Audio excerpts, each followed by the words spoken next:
Chairperson बोला है मैंने, खड़ीकर सर एंड हाँ आ रहे हैं, आगे चेयरपर्सन सर का पीपीटी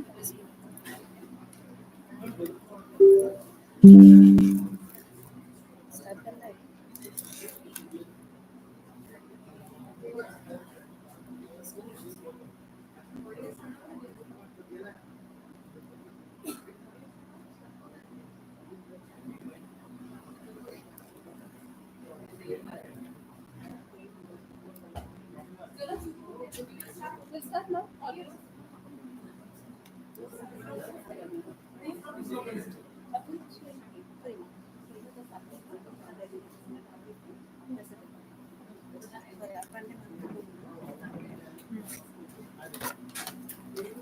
वराडपाणी मैम नहीं yes ma'am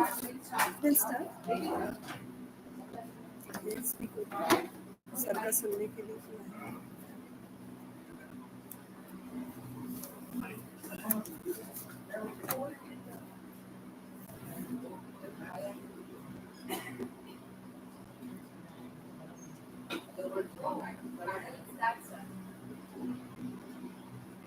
Good afternoon. Good afternoon, everyone. We now start with the second side. Again, 4 speakers and 2 esteemed chairs. I request Dr. Varapande ma'am to please welcome our respected chairpersons, Dr. Maya Indurkar ma'am, Dean, GDCH Chhatrapati Sambhaji Nagar. I hope I'm right, ma'am. I can say. In Government Dental College and Hospital, Aurangabad. That is on the tip of our tongue.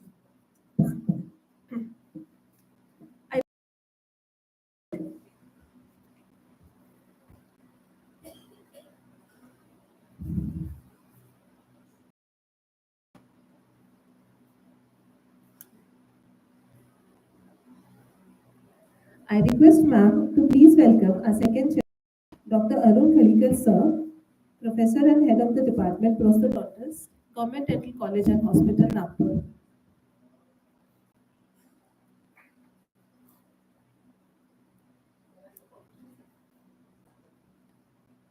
Now I would like to invite our first speaker, Shri Dev.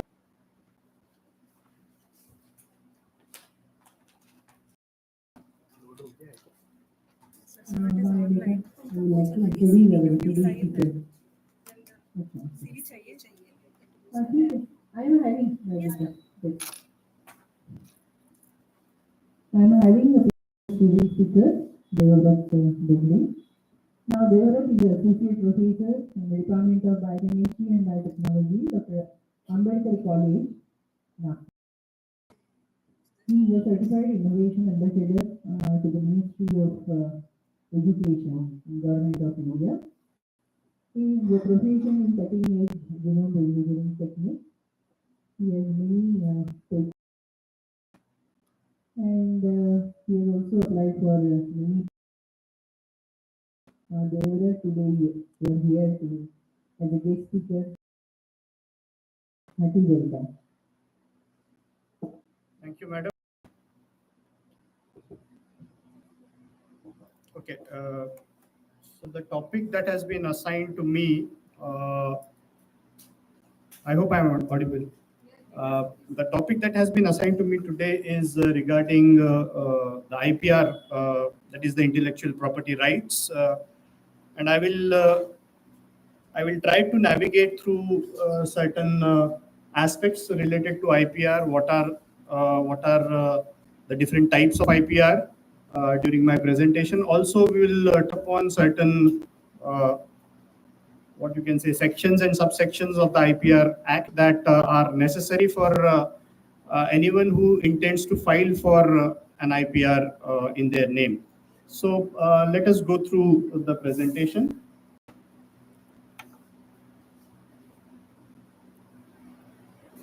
So I don't know why it is not moving.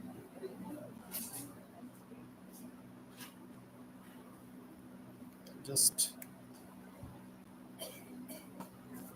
still not moving.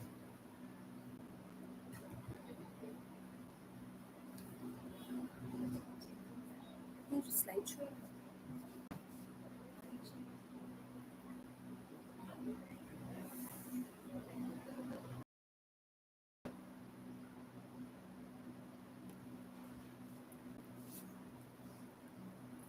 Okay, so as we move ahead, this slide is made for those people who want to understand that why we are actually looking for IPR, or why we are trying to understand what is IPR about. That means if you have, if you look at this question that has been asked, and if you feel that there is no problem with the question, then perhaps we are here to understand what's the problem. Okay, so obviously we start up with understanding that what is an intellectual property. Is basically a right that gives you monopoly in or an exclusive right that gives you monopoly in terms of using your invention, whatever be the invention. Now that invention can be of different types, we will talk about that. But once you get that right to use your invention, then you can actually monetize that into getting something out of it. And that is why creating an IP is important, because getting that intellectual property under your belt can give you meaning can give you money that you have not only invested in getting that IP registered under you, but much more than that. Obviously, it is an intangible asset that you are having. It's not a tangible asset, something like a physical property. It is something like a virtual property that you can use for your own benefit. Now, different forms of IP. Patent is the most, what you can say, popular type. What is in what category you can patent? It obviously depends upon. It's basically a technology. It could be related to a product. It could be related to a process. It could be a solution to a problem. Anything can come under the umbrella term of patent. Second is related to trademark, which most of the times is associated with the business or a kind of a trade that you want, intend to do. And on that basis, you can actually identify that what type of what you can say product you are dealing with. You will understand what I'm trying to say in next coming slides. Copyright is something which is related to an artistic work or a literary work. We will also understand that what are the benefits of having a copyright, and whether it will be applicable to us or all or not. And finally, we come up a design IP, and design IP is something related to the aesthetics which are associated with the product, and that also can be meaning registered in your name, and that has its own benefit. We will talk about that in greater detail. Now, the first question that anybody should ask is, why should I protect an idea or an invention? The reason behind protecting an idea or invention is basically it ensures that means what could be the future of the company with which you are going to be associated with, in terms that it gives you an edge over others in the market if you are trying to monetize that particular idea or an invention. Now, there is one thing that I want to clarify here, that when we go for registering an IP, that as I told you, it's an exclusive right. It is a kind of a right which is called as negative right, in the sense that once you register a particular IP in your name or invention in your name, then nobody is allowed to copy that. That means that gives you an edge. That means you are kind of a forerunner in the market if you launch the product. And then for at least a span of 20 years, it will be your monopoly to market that product, and you can leverage in terms of monetizing that product. So that's the most important part of why we need to register an IP. So let's talk about patent, because patent is the most popular kind in greater detail. Obviously, we talked about this, that it has been a grant that is given to you for a set period of time, for which you can use that grant for making the product, that is one aspect, using that product, or selling, that means marketing of that product. That is the basic aspect of patent. Second type, trademark and design. These are very overlapping terms in IP because the design here, it could be even the color that you are registering with the product. So we know that we tend to identify these logos that are given over here. We tend to identify the product on the basis of the logo as well. So that's an important thing, because nobody should copy that in terms of implementing that for marketing their product. So you need to register it in your name. The best example is of Apple, and Apple has more than 8,000 registered trademarks in its under its name. What is copyright? Copyright is related to, as I told you, literary work. It could be related to performing arts. It could be related to fine arts, whatever the domain in which you are working. And that actually gives you again the exclusive right that only you can do that artwork, or you can use that artwork for your own monetary gains. Let's take an example here now. Example of a design is given. What you need to take into consideration is, I don't know whether it is visible or not. The first aspect here is you can register your IP for a keychain, okay, but you can also register an IP for modification product which is already existing in the market, provided that modification is adding an existing product. Okay, that means a lot. Meaning, it's not like that if I have registered an IP for one particular product, nobody else can upgrade that product. Okay, it is not like that. If I can upgrade it, or somebody else who has a better understanding in that domain can do the upgradation, and the IP can get registered in his name with an upgraded product. So automatically there is a kind of a battle that is going on. If I am the fourth player in the market, I have launched a product, but there is somebody who is much more skilled than me and is capable of enhancing the capabilities of the product, then although I have the registered IP in my name for the first product, the second person is coming up has a better product. So automatically the IP can go into his name for a better product. And then you know what will happen to my product. Okay.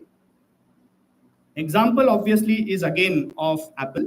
You can look at it. It is having more than 2,700 different design patents registered under their name for different types of designs that Apple markets. Let us understand now what's the key structure of a patent, what you need to look upon into a patent. The first thing that you need to look upon is the patent number, provided it has been granted. Otherwise, it becomes only an obligation number or an application number. Okay. Then you need to look upon to who is an applicant, who is an invention number in order to identify that patent during patent search. And also you can see that what's the date of filing and what's the date of award. Award date is given at just below the patent number. Okay, so that could be different. Like I file the patent today and I get the approval tomorrow. It doesn't happen like that. What all things you need to see when you are going for a patent? First thing first is, if you feel that your idea is something which is innovative, and if you feel that the idea should be protected. Now there is a small catch here. Idea can be patented. Okay, but when you see that the idea has a potential, developed into a product or a prototype in due course of time, and you don't want anybody to copy that idea, then you can go for filing what is called as a pre-patent in common jargon, or is called as a provisional patent. Okay, provisional patent registration gives you an edge over the others in the sense that once you file for a provisional patent, then nobody else can do the same work in similar domain till the time period for complete patent filing is lapsed, which is somewhere around 18 months. So you get a leverage of 18 months for filing the complete patent. However, during your provisional patent filing period, if you find out that there is somebody who is doing better than you in the field, then what you need to do is you need to immediately go for filing the complete patent. Otherwise, there will be some problem that can arise, because if the other person don't go for provisional patent and go for complete filing, then again, that person has an edge over you, because He has disclosed the complete thing and you have just disclosed the abstract of what you intend to do. So there are two aspects here what you need to look upon to. So what all things the patent filing requires? These are the things that the patent filing requires. We will talk about that in a nutshell, in the sense that being the students of dentistry accustomed with the term anatomy, so I have used the term anatomy of a patent. Includes basically the structure that it includes. It includes the title, which may not be completely informative about what the product or what the invention is all about, but the abstract tells you everything, because that is going to be used by the patent office for patent search. That means as novelty search in their terminology. We will talk about that. It also includes the complete description of the product, which will include the background related to what kind of product you are intending to design or intending to register. Also, it will certain generic definitions which are associated with the invention, and the complete description, which may or may not include diagram related to the product, but it should always include the experimental data, because that again gives you an edge. Figurative expression is a kind of mandatory, because that gives you in one glimpse you can understand that what this product is going to deal with. And the most important part is the type of claiming that you are going to do. So the claims have to be very, very strictly scrutinized. I will suggest that you should always go to a patent attorney for actually drafting the claims for you, because the claims should be as broad as possible, so that you can get a very broad, what you can say, advantage when you get into the market. Because what happens is, if you leave some loop drafting the claims, then those loopholes will be taken care of by your competitors, and they will file another patent taking the advantage of those loopholes in your claim. So that is a kind of disadvantage. Nowadays, we perhaps in India, we may not find that kind of a competition going on right at this moment, but in foreign countries, it is very important. So what all things that we are going to touch upon is in short given over here. Okay, but I will rush through, because perhaps we are not going to have a lot of time in discussing all of them. So let us talk about, we know which things can be patented. Okay, that's what is given over here. And the most important thing is, the patent is going to be your property in terms of not allowing anybody to replicate it. And that is what is the power behind filing a patent. Is that it's a territorial right, in the sense that if I file a patent in India, I am only going to protect my IP in Indian continent. I am not going to be protecting my right in US. Somebody in US can copy my product, provided it is very, very unique.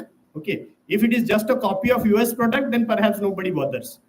Okay, but Indian Patent Office will always scrutinize that whether it is a copy or not, and that will be a worldwide search.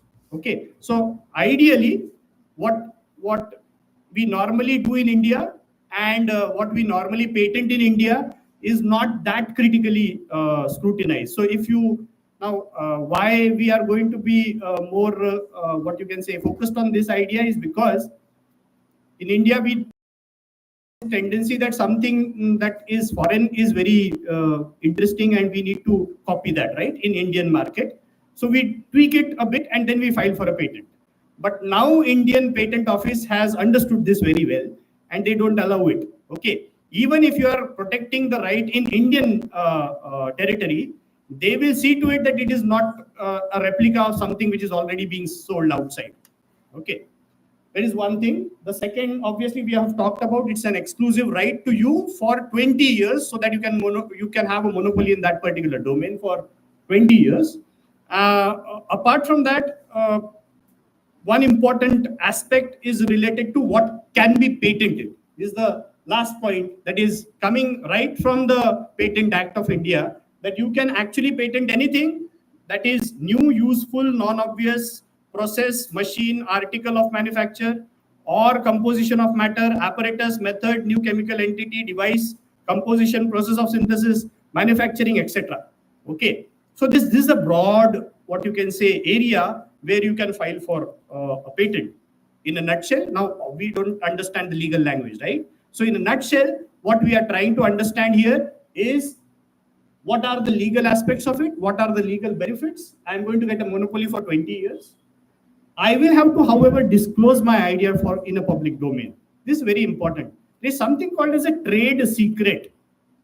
Okay, secret means it is not disclosed, right? Like say, for example, in Coca-Cola, they have a secret formulation which is not disclosed to anybody, even if even the employee of Coca-Cola don't know what is there, okay, inside that formulation. And that formulation is given to the plant, and they just prepare dilutions of it, and that has been sold.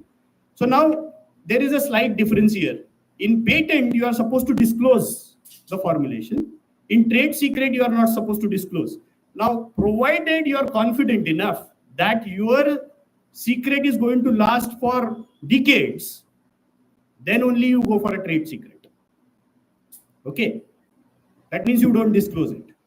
If you are not sure that is going to last for decades, you just want to leverage it for say 20 years, then you can go for a patent. Okay. However, there is a thin line in between the two, and that you need to understand that if you don't disclose it, say because we deal with science, if we don't disclose it, it's not a science, right? We should be able to, somebody else needs to use it, research on it, and should be able to prove the same thing, then it becomes science, right? So in science domain, this doesn't work well. Okay, the trade secret, that is, patent works well because it is disclosed. Okay, and it is country specific. I have already told you it's a territorial right. Then what are the paper things that are involved? The most important is description of the technical idea, because you're making it available in the public domain. Second is claims. As I told you, you should be designing the claims very, very strictly, in the sense that you should be defining what cannot be done by others in your claims. Okay, that's what the claim stands for. Okay, and obviously the name of inventors. And you need to give some money to the state who is going to give you the patent. That means that is called as a patent fee. Okay, because we are going to monetize it. Obviously, it is for monetization. So in return, you are supposed to give some fees to the patent office in order to get that patent awarded in your name. So let's look at the history, how it was evolved, the patent law in India. It came into effect in 1911, before that is the pre-independent era, and then the actual Patent Act came into existence in 1970. It was drafted in 1970 and 1972. It came into force.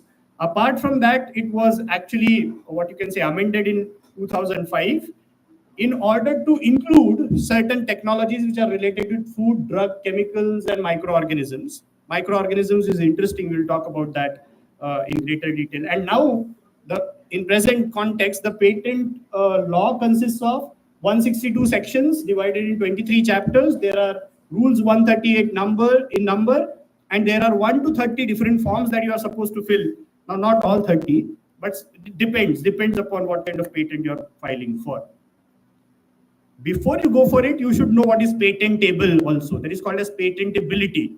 Okay. And those are the aspects. Anything technical can be patented, which includes products, apparatus, methods, and uses. Now, this is very important. Uses is something like in what format you can use the drug.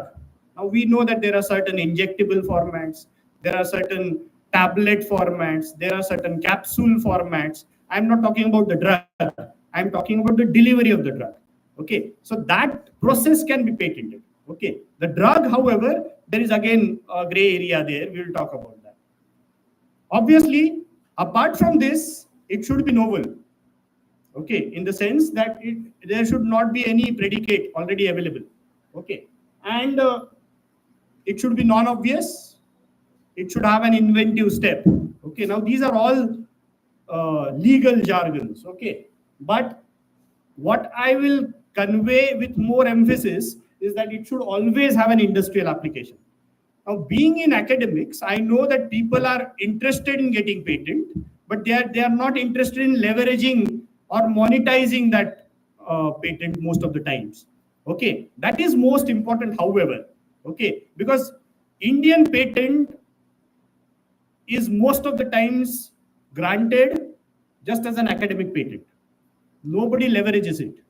मतलब मेरे को बोला गया है promotion के लिए patent चाहिए, so I get the patent in my name. Okay, that is actually foolish. Okay, because nobody is going to look at it. So what's the fun? So market should look for your idea and should use your idea. Then it makes some sense. Okay, so that last point I will be more emphasizing on. So all of you who are listening should go for the patent, and that should be of use, public use. Okay, now what are all things one needs to be focusing on before they go for filing the patent? Once you are sure that the idea is novel, once you are sure that there is an inventive step, once you are sure that it is useful to the public, then what you need to be, what you can say, informed about. First and the foremost is that you should be informed about what are the guidelines for minimum standards for protection of your idea, because this is important in case that there is some kind of a legal battle that you are going to face in near future. You should be able to understand that how to settle those disputes also. Okay, so understanding that, the Indian Patent Office actually adopted a treaty which is called as the TRIPS Agreement in 1995, which takes care of these disputes. Okay, so we don't have our own laws, but because we are under that treaty, we can actually use the similar laws which are given in the treaty. Okay. Second is the most important thing, that India has actually taken up this, what you can say, membership of World Intellectual Property Organization, so that now we can, staying in India, we can actually file for a worldwide patent.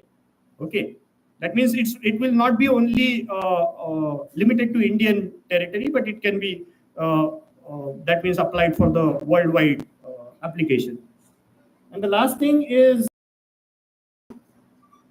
there were certain substantial provisions for national treatment of right, and there were certain right of priority. That means I want to prioritize my patent. Prioritize in the sense, now see, when you submit, we know that there is a file kind of a procedure in Indian offices, right?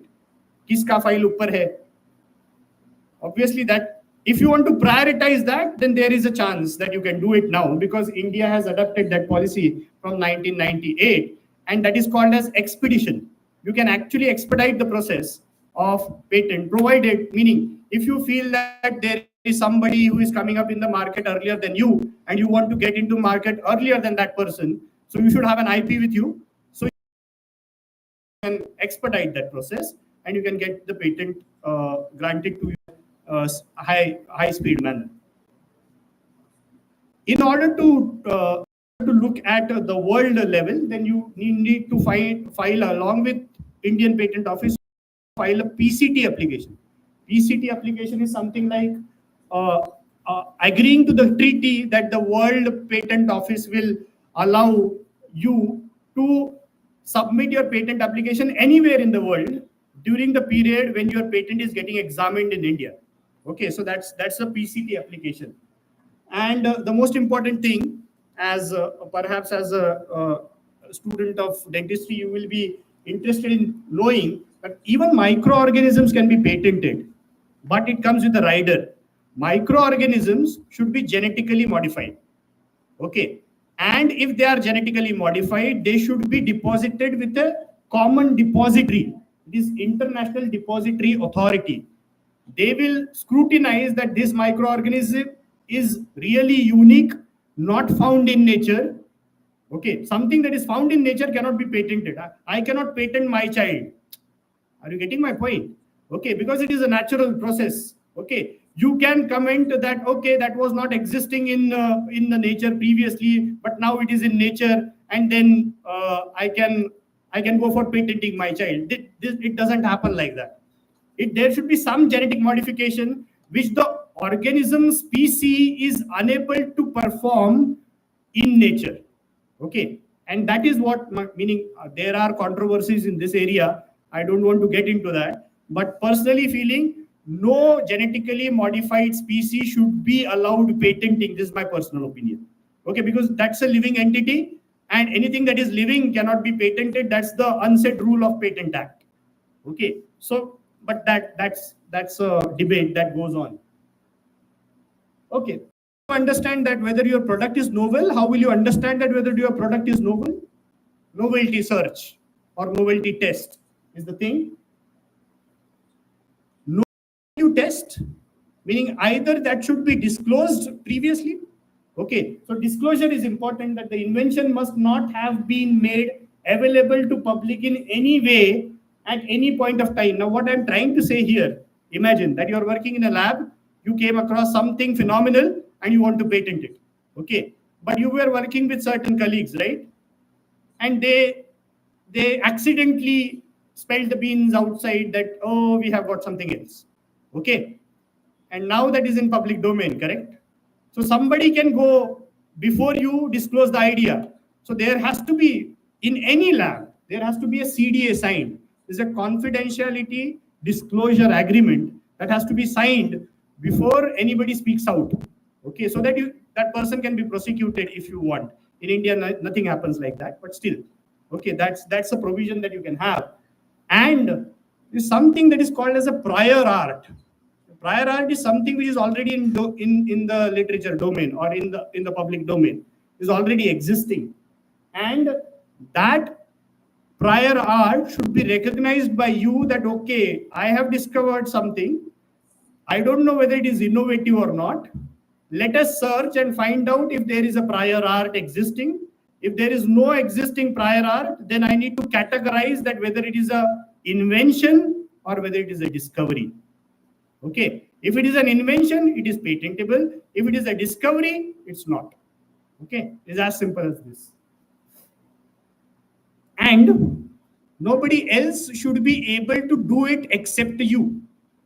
Okay, so that is something like a skilled person in the a person skilled in the art should not be able to replicate it without your knowledge. Okay, if only you can do it, then it's your own skill, you can patent it. Okay, if somebody else equally skilled can find it out, okay, this is very obvious, I can do it, then it cannot be patented. Okay, okay, fine.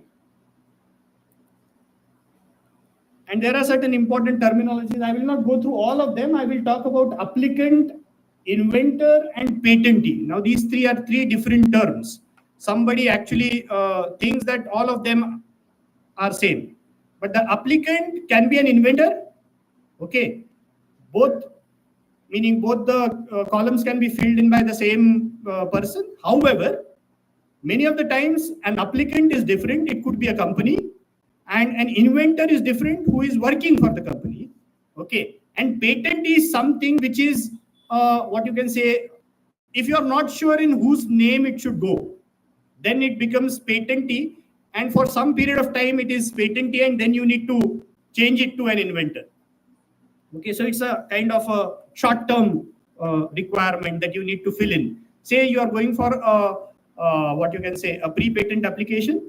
Then if you are not sure who is an inventor, you can write a patentee name. That is the company name. You can go ahead with it. But later on, you will have to specify who is the inventor. Now, there is something in the same lines. Inventorship and ownership are two different things. It could be assigned to the same person, but it could be assigned to two different persons as well. Okay. An owner is having all the what you can say advantages in terms of bringing it to the market. Inventor can sit over the owner and tell him that unless I have been paid properly, I will not allow you to go to the market. Okay, but both the things can be same, obviously. What you need to see in the patent document, obviously we have talked about this. So most important is the publication date, the grant date, and the date of the expiry. You can actually renew it, meaning in 20 years down the line, if you find out that your product is still not having any predicate and you are the only one who is having the monopoly and nobody has actually created anything which is substantially good than your own product, then you can extend the patent. Otherwise, after 20 years, it becomes a public property and anybody can use your concept. I will not talk about this. Okay, what's the lifestyle, meaning what's the timeline of a patent? Once you file the complete specification, this is the first step, then it is published. Published doesn't mean granted. Published is in public domain. Okay, somebody needs to go through and find out that whether there are any flaws, if there are any challenges you need to address. Then there is an examination report coming up. Then the applicant is supposed to give some compliances against examination, which could be 6 to 9 months, extendable to 9 months. Then you are supposed to again give a report with amendments. That is again scrutinized in order to find out that whether it has a standing in the court of law or whether there needs a kind of a personal discussion onto certain aspects. And then finally, there is a hearing and submission and file further disposal or grant, which can be undergoing rejection. That means grant or rejection. Okay, so I will quickly go through because these are, you can go for patent addition if there is an upgrade. You can go for divisional application also. Divisional application is that in the same product, if there are certain co-products, you can go for individual product application as well. I will not go into it.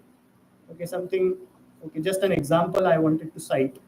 And some important things about the patent that we have already discussed. You also need to know what is not patentable.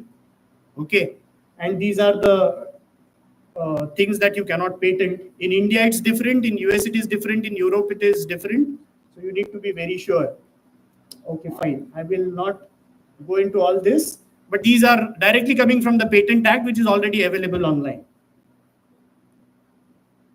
Yeah, there is a, okay. So quick overview of the website of Indian Patent Office. The most important part is comes up, is quite user friendly. It doesn't need any kind of a training, but I will recommend that you should always file a patent through a patent attorney because that helps for drafting the patent in a better manner. So is how you need to fill the form online. That's it. Thank you. I think I have just extended the time, but in case you are having any questions, I am ready to answer. Yes.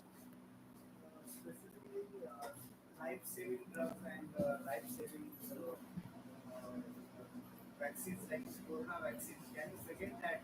It is very it is helping the humankind when the crisis comes and you are just patenting and taking for yourself for the monetary benefit that will be on humankind. Obviously, it completely lies to the person who is having the ownership for it.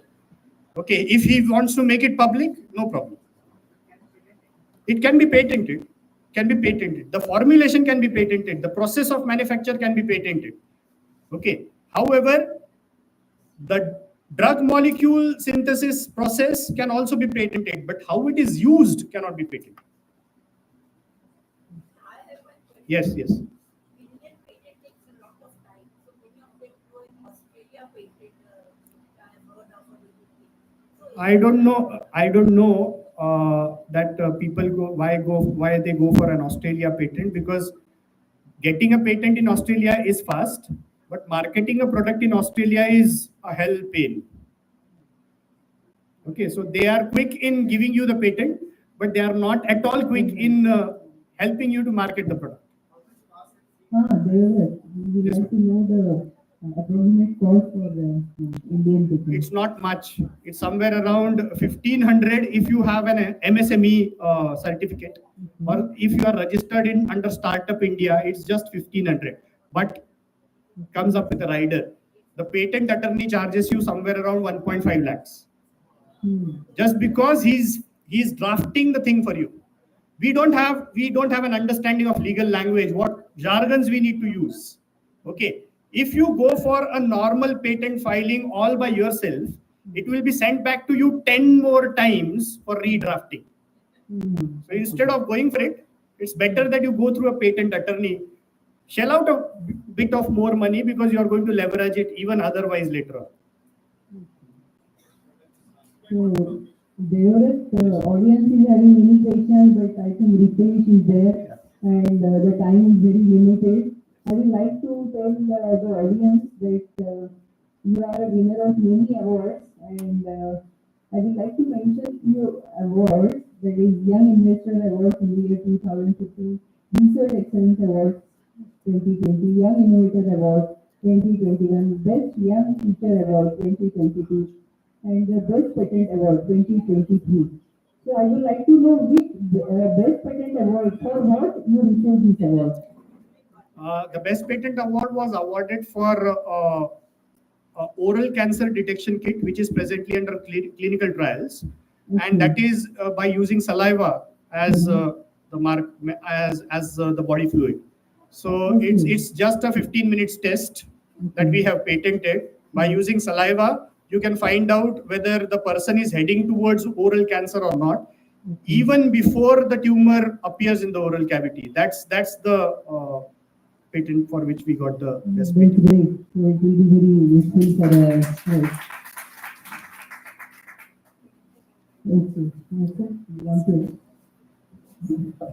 Really excellent explained regarding patent. But I just want to whether you go for Indian patent or worldwide patent. We have two patents, one filed in India, granted, one filed in US, granted. Both of the patents have been granted. Otherwise, Indian patent, somebody from foreign may Yes. copy your. Yes, so we actually went for the worldwide patent application, in which we got these two patents awarded to us.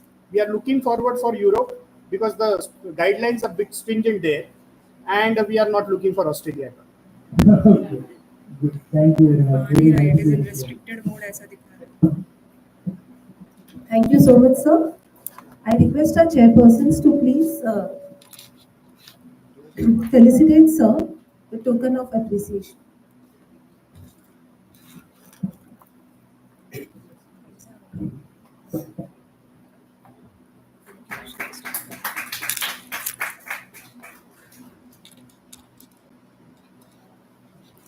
I invite our next guest speaker, Dr. Rashmi Uddanwarikar ma'am.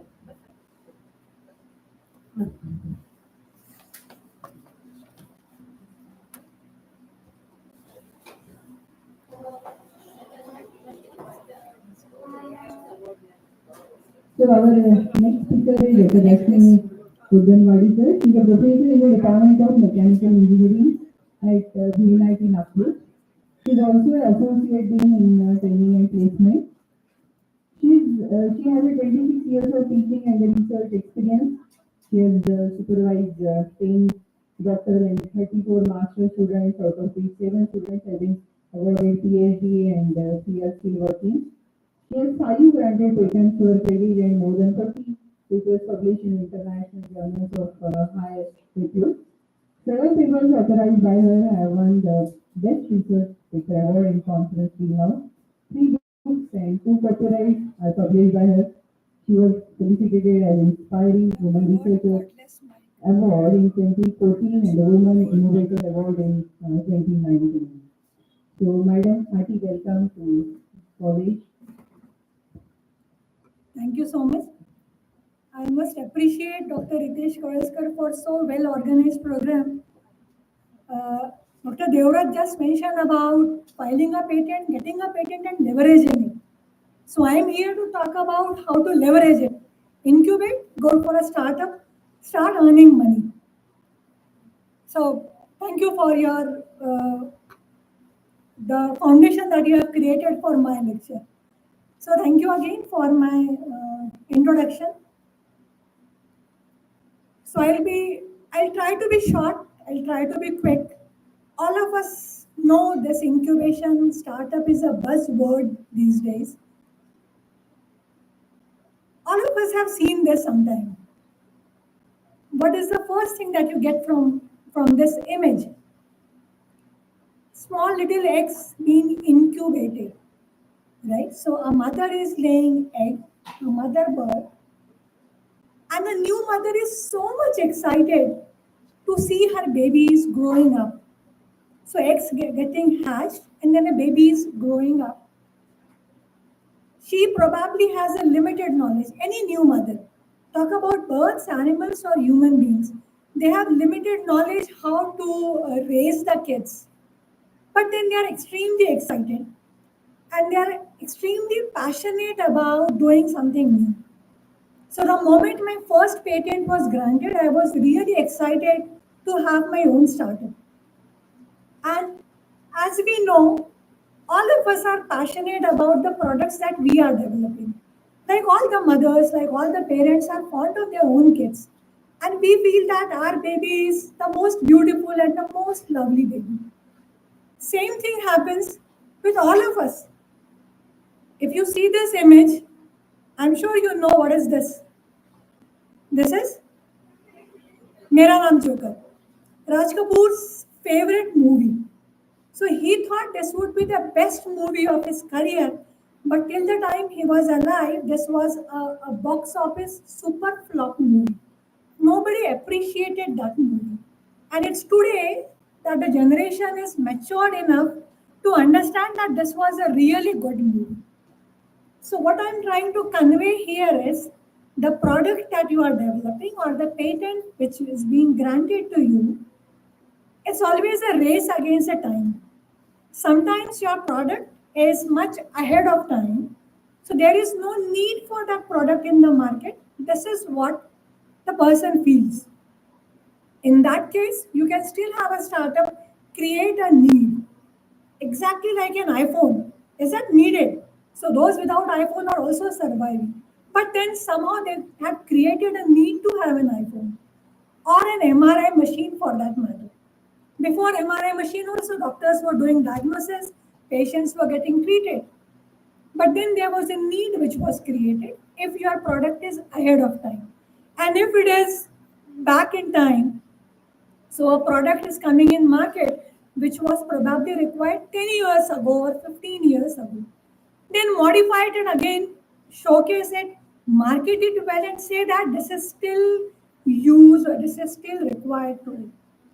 So we are talking about how to create money from the passion.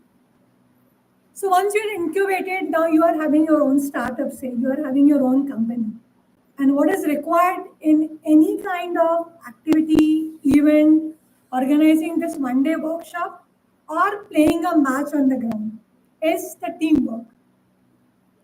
Why teamwork?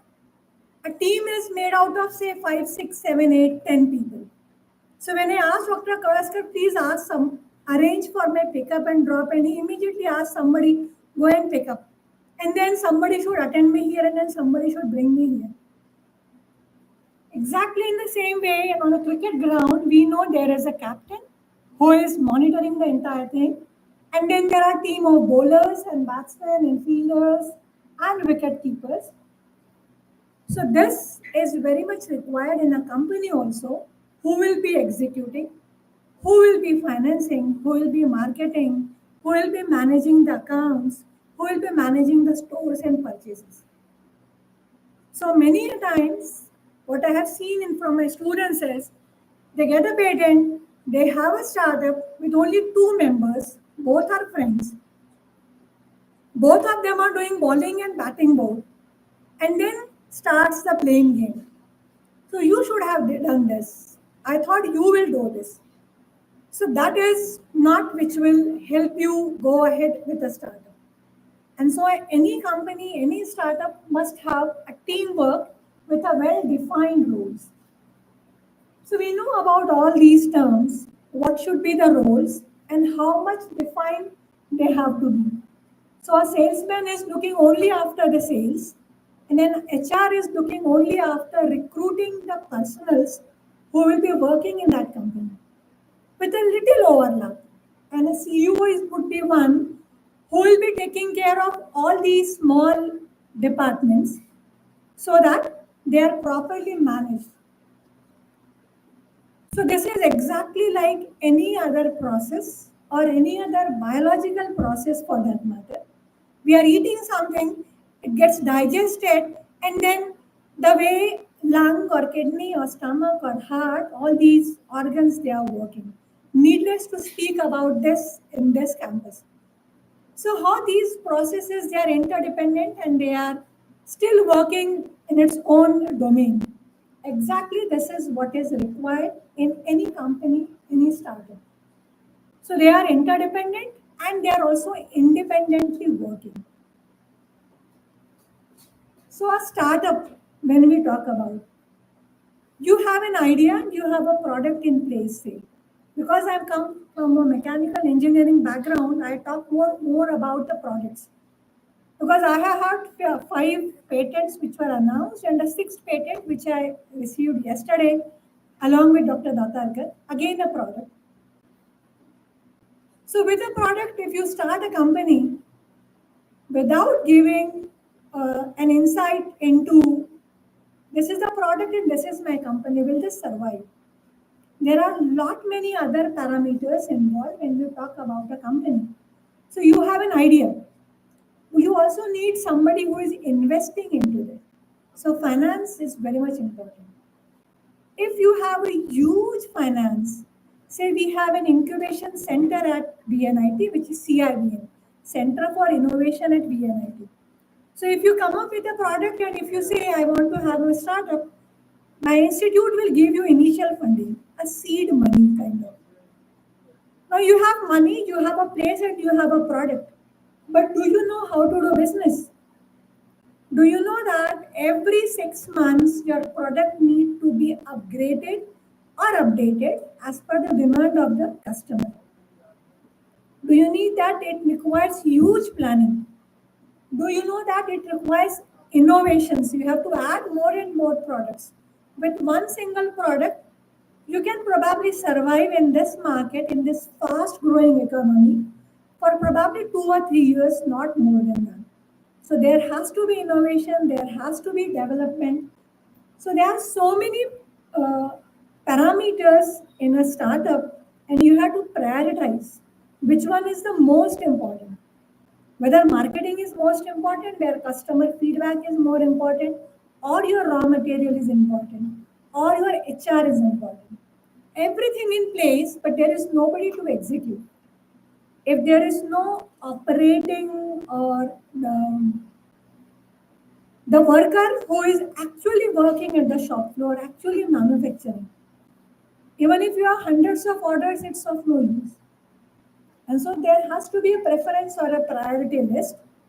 And then a startup, like a baby, a human baby more so, the day the baby is born and the day he starts walking is almost 1 year time. And from the day he starts walking, talking and learning and studying, the day he starts earning takes 25 years. Whereas in a startup, normally the people who are owning a startup, they are in a hurry. So they think I'm investing 25 lakhs today. Within 3 years, I should start earning 1 CR plus. So you have to have patience so that you grow from, say, a seed money of 25 lakhs to 1 CR to 5 CR and then becoming a public limited company. This is very important. Then, having said all these things are in place, there are companies again which have no written SOPs. All the procedures are known. They are known, they are there in the brain, but they are not there in the paper. So one of my students, he had a very innovative idea and he had a startup. And his startup was nail paint, a nail polish. And this was a mechanical engineer. And his nail paint had your own photograph. So if I give a photograph of me with my daughter, he can print that on the nail paint. And there would be all 10 fingers with the same photograph. And then he would supply me in pink and gray and green and black and all colors.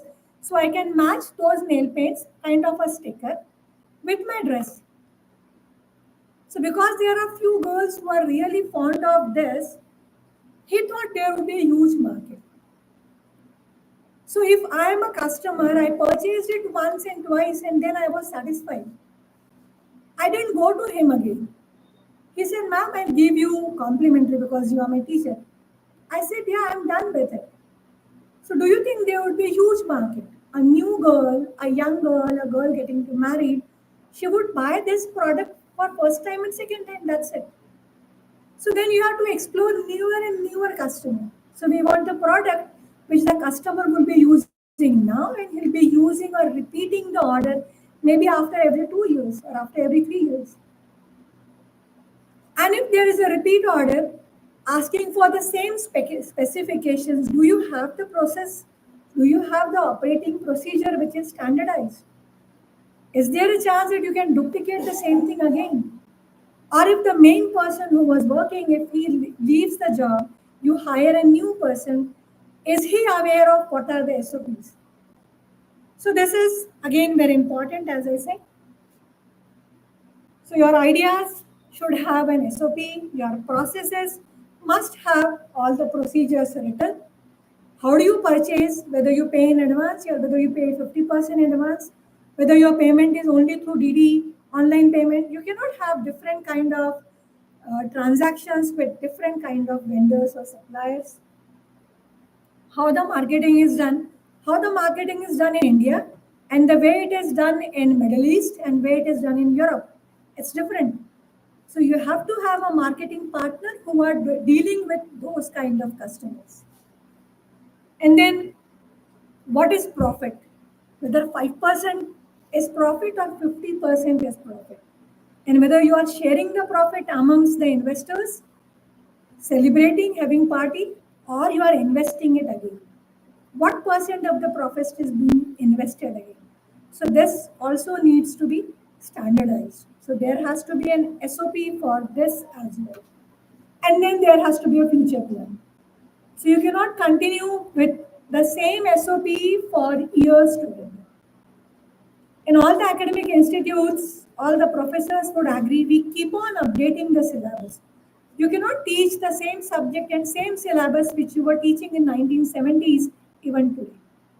And so the future planning is important.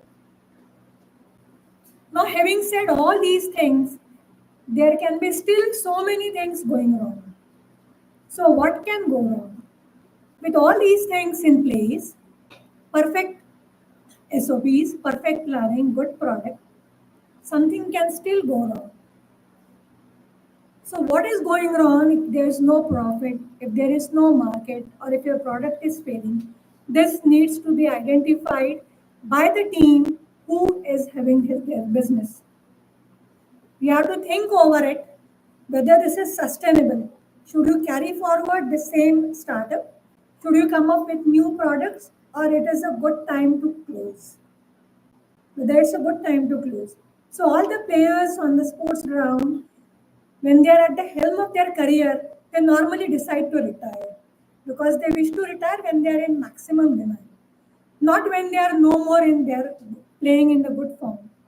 So you have to think whether you have to carry forward, you have to expand your business, or you have to close your business, or you have to try it. Give it one more try. I'm not trying to demotivate those who are having their products and who are thinking of having their own startup. But what might go wrong? And if it goes wrong, how you have to try again? So it could be everything is wrong, but one of the person who is recruited, that HR itself is not motivated, is not probably getting enough salary to work. Why would he work? Why would he work with the same passion that with which you are working? It could be because of the regulatory compliance. So first three products for which my patent was granted, they were the implants which go inside the body. With ethical approval, we tried and tested on the human beings and they worked wonderfully well. And so we thought of having our own startup. But then we realized for commercializing, for bringing it into the market, it requires FDA approval. And getting an FDA approval is extremely difficult. Not impossible, but extremely difficult. So for next 6 months, we were working with all the regulatory requirements. And end of the 6 months, we decided we are not going for this. So you should be aware of what are the legal requirements or what might be the legal or the regulatory compliances to be done later on. And one of the last slides would be what can go right. So having done all, success is, you can call it this easy or this difficult. So success is as easy as this or as difficult as this. We have to just jump. So jumping this is not easy, but as I said, not impossible. We have to search for or look for the right kind of financer, correct human resource who is working, the marketing dynamics. If those who are into share trading, they would know how the share market is continuously fluctuating. In the morning, some company, the shares are going up. By the time it's evening, they're going down. So the market is as dynamic as a share market is. So if the marketing dynamics is in your favor, again, the chances are high that you would be successful. Few processes must be outsourced. So I'll give you an example of forward integration and backward integration. How many of you enjoy Haldiram sweets or Haldiram snacks? I guess most of us. So when Haldiram started manufacturing its Ratlami shev or all such kind of fried items made from chana dal and besan, till that time they were buying besan directly. And then they thought we are paying so much for besan as against the chana dal. Why not we have our own dal mill? So we purchase the chana dal, we make our own besan. So that was a backward linkage. And then they thought, why to buy chana dal? Why not have our own farms? Backward linkage, right? So everywhere you are trying to get more and more profit and saving. Likewise, you can have the forward linkage or the forward integration. I'm manufacturing, somebody is selling and getting the profit. Why not I have my own restaurants? Why not I have my own showrooms? Why not I have my own shops at every airport? Forward linkage. So this is how you have to expand your wings and go ahead. Now I'm talking this because I am also a founder of a startup which is Eniosa Medicwip, and this is my team. So I have two ENT surgeons. I have an executive director who is Piyush, the youngest in the lot, you can see. So he is my own MTech student, and I have a quality person who monitors about the quality. So we are doing wonderfully well. I can say only 60 to 70%. None of us are a marketing expert. So recently we have signed an MOU with a marketing partner who is doing marketing for us. So now the profit would be shared. So we are still in the initial phases. This is only 3-year-old company. So with this background, being the founder of this company, being the mother of this product, which is a temporal bone, an academic dissection model of the temporal bone, which can be drilled and used for the practice of ear surgery or brain surgery. Here the client is a niche client. Only ENT and the plastic surgeons, only those are our customers. That is the biggest limitation. So that's all about my presentation. So from incubation to startup, I would say don't chase the money, chase your vision. Thank you so much. Thank you, madam, for the excellent lecture. That is incubation to startup. And very happy to see that here any also Medical Private Limited, which manufactures academic dissection model for ENT surgeons. And hope to see you in dentistry also. That soon you will come in the field of dentistry also. Thank you very much.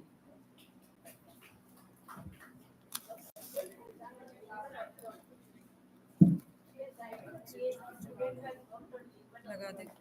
Sharing also. So I have forwarded to Dr. Praveen Patil, who was a faculty here. Now he is in Malaysia. Okay. Abhishek. Yeah, so for last 15 years, I am working with dentists, pure PG students. My PhD was in dental biomechanics. Okay. So somebody who was coming with me in the car and he was talking about some dental material. I said, why don't you use Gatta Parcha? And he said, man, do you know Gatta Parcha? Are you sure you are an engineer? I said, yes. Thank you, ma'am. I request chairpersons to please felicitate ma'am.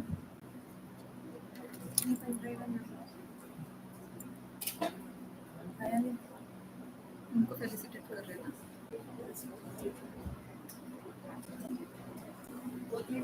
Ma'am this one ऐसा होगा ma'am का देखिए. Now I invite our next guest speaker, Dr. Vasudha Bharnam, on the stage, please.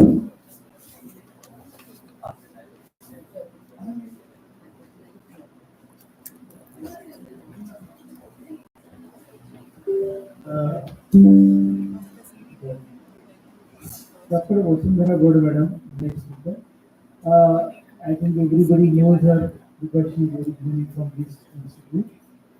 Now working as a dean and professor government and college now in Mumbai, and she has got a lot of experience, undergraduate teaching experience of 33 years, PhD teaching experience 20 years, PhD grad experience of 10 years, and number of publications, research projects 59. She has having 3 patents to her credit and 15 copyrights. Research score citation 1175, X index 15, I-10 index 18. Awards, prizes won in last 5 years, 2013 Best Teacher Award of Maharashtra University Nashik, 218 BF and Helen E. Devil Award by American Journal of Orthodontics Research at Washington DC. Monogram Dr. Bird Contribution to Orthodontics released by PIMS University. P.T. Jacob Award for Original Research published in AIOS by Indian Orthodontic Society. IQSC Coordinator for NAC A+ Accreditation, Government Dental College and Hospital, Nagpur, 2021-23, and he was a keynote speaker and given 22 lectures. This is in short. I request Dr. Vasudha Bharnam to start. Thank you, Khadikar sir, for the nice introduction. Yes, coming back to this podium, I really feel happy as well as nostalgic. Back to my podium, I feel, back to my premises where I've spent 45 years of my life. As Dr. Datarkar always says, what you give back to the universe comes back to you. It is the same way. I made him repeat the impression several times and he gave me the topic, National Education Policy and Dental Education. New topic to me, rather, it is. So let's come to the topic, the National Education Policy and Dental Education, and we'll take the first part of it, that is National Policy. If you look at this policy, National Education Policy is to make the education system perfect to the best what it can be in the which is there. And the first National Education Policy was given in 1968 by then the Prime Minister, Mrs. Indira Gandhi.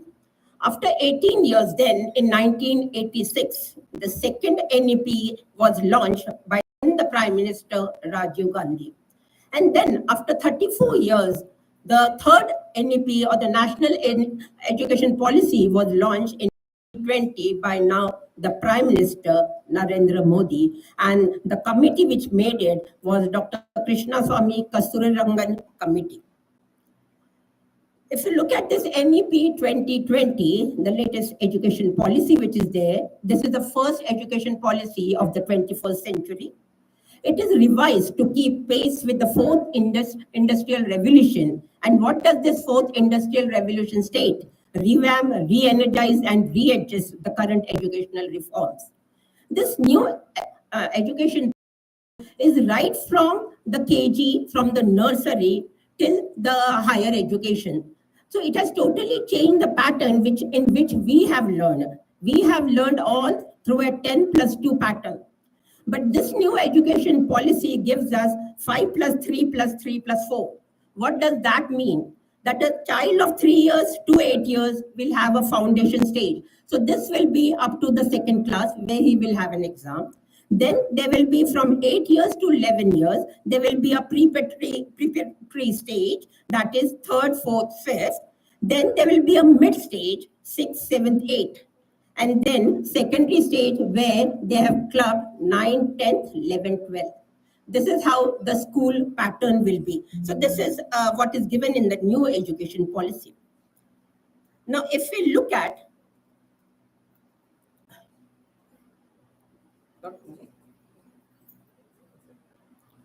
Your battery is running low.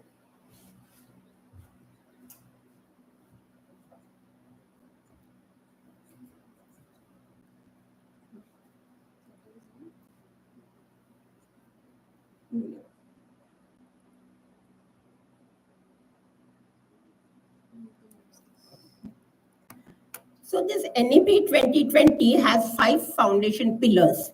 One is assess, everyone can assess it. Equity, who needs it, it is reachable to them. It assures quality, it assures affordability, and it assures accountability, responsibility, that is. It is aligned to the 2030 agenda of sustainable development, which Dr. Jyoti Manchanda has taken very well in her first lecture. That is, there should be a human resource, there should be an environment, there should be an economy. That is what is a sustainable development. And then it aims to reform India into a vibrant knowledge society and a global knowledge superpower. Now let's come to NEP. What are the problems in the existing education system? Now, if we look at our education system, it is 10 plus 2. Means once the child after takes 11th and 12th, he takes up one stream. He can take up arts, he can take up commerce, he can take up the sciences stream, BSc, medical science, that way. He cannot switch from one stream to another. That is, it has a narrow discipline and early specialization. There is no academic flexibility in that. NEP 2020 proposes moving away from proficiency into a single subject to a multidisciplinary education and research university. That is the whole theme of this NEP 2020. MERU means multidisciplinary education as well as research, and this type of universities they want to set in. MERU encompasses science, social science, arts, humanitarian, languages, maths, soft skill, vocational courses, and professional courses. It's a choice-based. It is a choice-based to the learner, what he wants to learn along with the core subjects. That is what is an academic flexibility, which is there in NEP 2020. And it is set 2040 as the transforming into a multidisciplinary institution. That is, a 2040 is a deadline to transform these higher education institutions into this multidisciplinary institutions. Now, if we look at healthcare, coming to our side, our profession, NEP 2020 for healthcare, what it states that there should be an integrated pathway, means a traditional science, traditional medicine should be integrated with a modern medicine. Now, what does this mean? They want people to exercise pluralistic choices. If a patient wants to go for Ayurvedic treatment, homeopathy treatment, at the same time, if the patient then knows about the allopathy treatment, he has a choice to it. So even our proficiency people, these professionals should have a knowledge of the other pathways also. That is what they have stated, that all students of allopathic medical education should have a basic knowledge of Ayush. And all students of Ayush should have a basic knowledge of allopathy. So this is what is integration of the different pathways, and this is what is focused on in the NEP 2020, where they want research, interpathy, interdisciplinary research should come up. That is what is the main objective of NEP 2020 in health sciences. Now let's look at NEP 2020 to our domain, that is the dental education.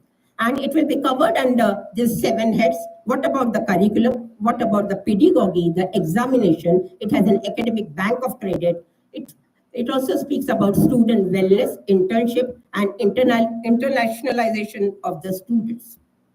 So this is the roadmap for multidisciplinary education and research, and we'll take one by one. The first one, the domain, that is curriculum. Now, this stresses on multidisciplinary, interdisciplinary, flexible, innovative, and a holistic curriculum.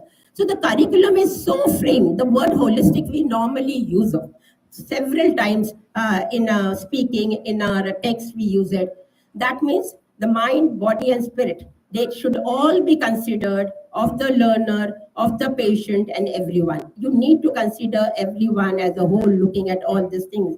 And on this, Dr. Datarkar has a very beautiful lecture, Mind, Body and Spirit, Mind, Body and Medicine it is. He always takes a lecture, and that is a need of the hour, which we need to teach to our students. So the curriculum is like that. It is credit based.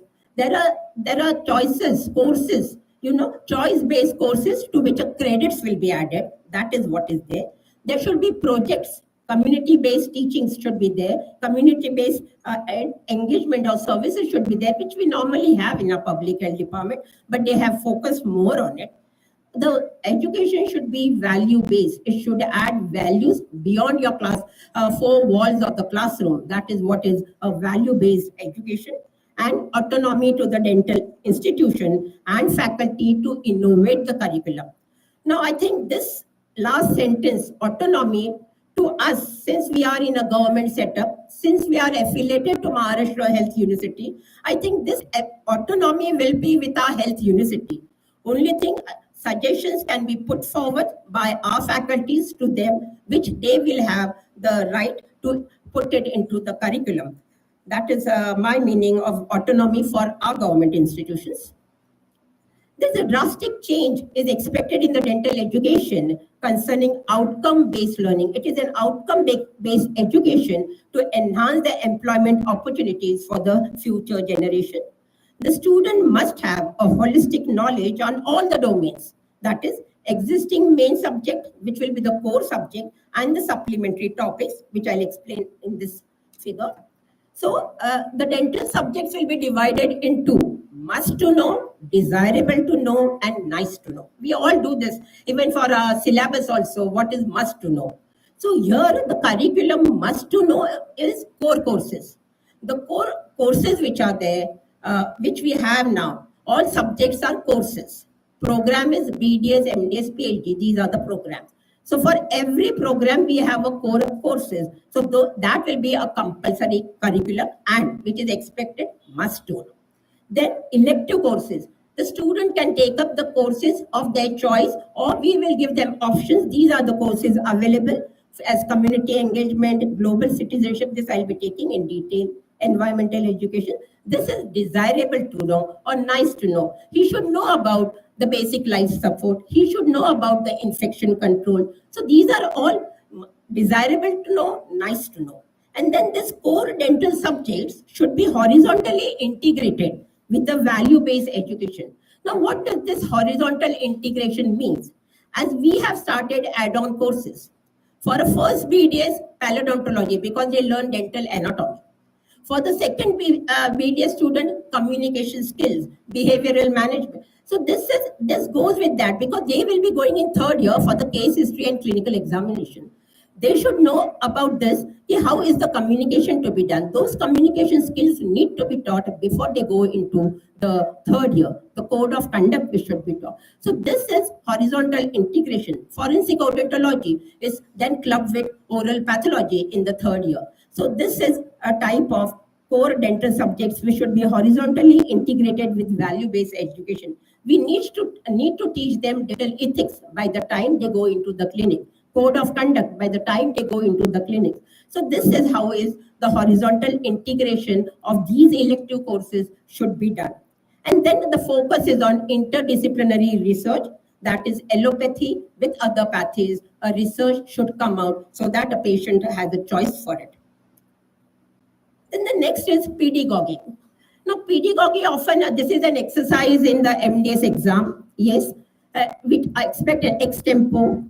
But if you look at a dictionary meaning of pedagogy, it is an art and science of teaching. Now, this NEP 2020, what lectures we are taking, didactic, teacher is speaking and the students are listening, this has totally changed into a student-centric approach, where student is now a part of a team. So pedagogy, what does it mean? त्याच्यासाठी तुमच्याजवळ शब्द असायला पाहिजे आणि शब्दांमध्ये ताकद असायला पाहिजे आणि शब्दांसोबत संवाद होतो आणि संवाद आजच्या जगामध्ये फार लुप्त होत चाललेले आहे because of the cell phones which is there and all gadgets which are there. So you do not see communication within the family, within the peer group also, with the teachers also. This communication is somewhat going down the lane nowadays. and we need to promote it. Why? Because communication will lead to creativity, innovations, and critical thinking. Because when he will do a communication, when he will debate, when he will discuss, new ideas will come up. That is how ideas crop up. That is how new ideas come up. And this is needed in the present generation. So you need to emphasize on communication, discussion, debates. So this has to be stressed on. So this will lead to research and opportunities, the cross-disciplinary, interdisciplinary, and the learning is more of means in this NEP 2020, they say make small groups, give them a project, give them a learning material, and that will be a self-directed learning, which then you can have a flipped classroom, a problem-based learning, a case-based learning. That is how we need to make a student-only, student-centric approach. Learning should be there, where he himself is the focus, a part of the team, and he will come out, he will communicate, he will debate on that. So this way, even a slow learner who hardly speaks in a big group will try to speak, will become even an active participant, and will later on become an advanced learner with this small group teachings. That is what is the stress in this NEP 2020. Now, we conducted a study in 2014. Dr. Varsha was the main investigator in it, and my interns were the subjects in it.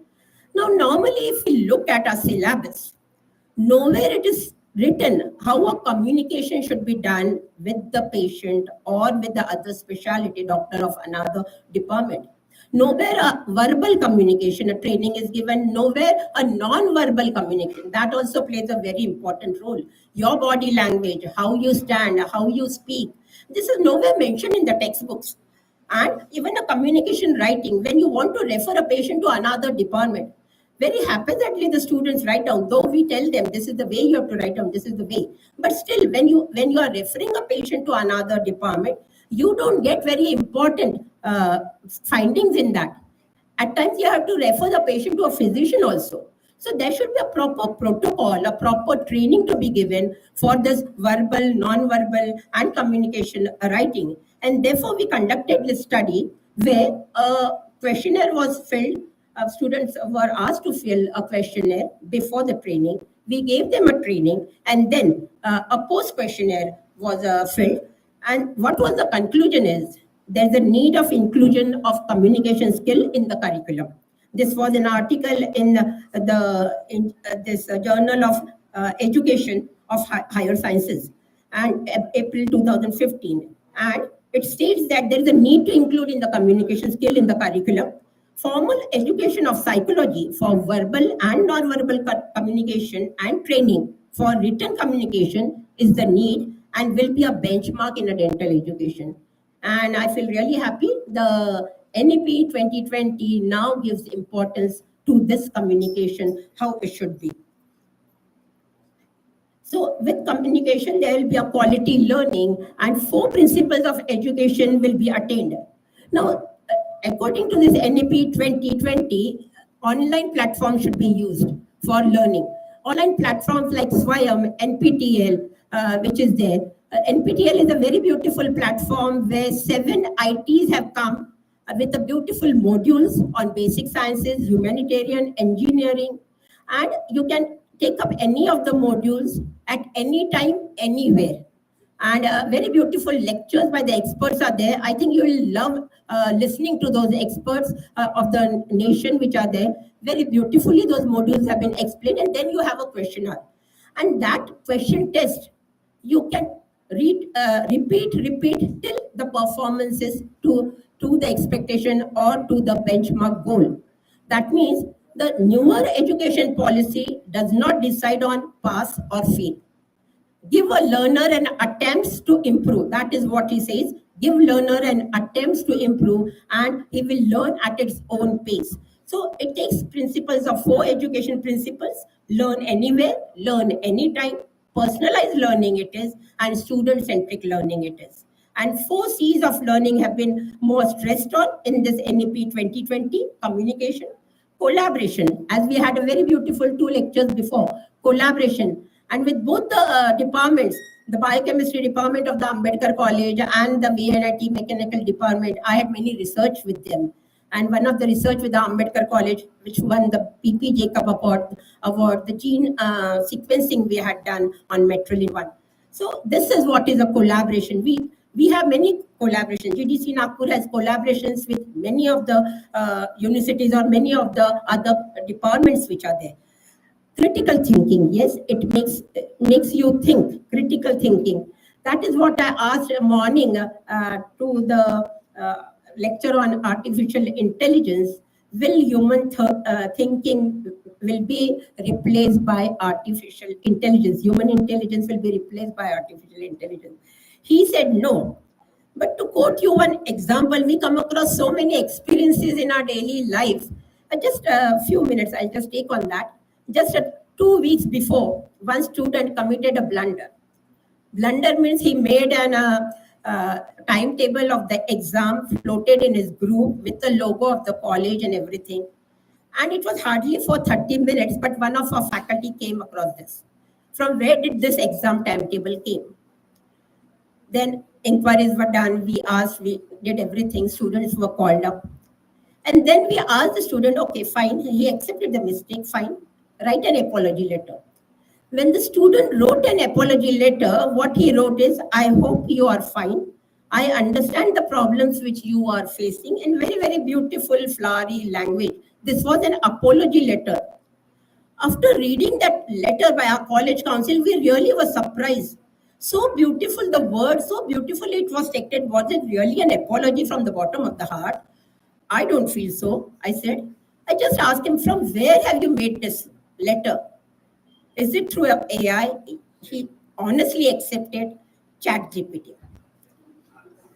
This is what is happening. Then I said, you write in your own words. See, apology, if you are really feel wrong about your mistake, write it in your own words. When he was made to write in his own words, in his own language, he could not write more than 2 lines also. Very sorry for it. A student coming through NEET entrance with a good score could not write 2 sentences in his own language also. I made one of the assistant professor help him in writing that apology. So what a message we are getting from that? Isn't it that your human intelligence replaced by an artificial intelligence when he could not express his own apology in his own words? This is what I am afraid of that, and therefore in the morning I asked that question. And creativity. It also stresses on experiential learning, yes, through experiments. And we had a very beautiful lecture by Uddan Vadikar Madam, Startup Innovations and Incubations, Technology Development Center, frontier areas of research will be coming up, industry academic linkage, interdisciplinary research. This all lectures were there in the morning, so I will not go into the detail. Dr. Shashi Chowdhury very beautifully explained about the entrepreneurship also. Within curricular time at accredited external institutions, clinics, labs, we do send our students to the factory visit, to the 3D lab which is there. This is what an exposure is needed. So we should send them, we should call experts from outside to our institutions to organize lectures as we did it today, so that for the students as well as for the faculties, so that they then enhance their learning process and they cope up with the speed, with the time. Provision of clinicians and external resource persons. This will help in honing the skills and employment opportunities. Coming to the examination, yes, when a curriculum is delivered, it has to be examined.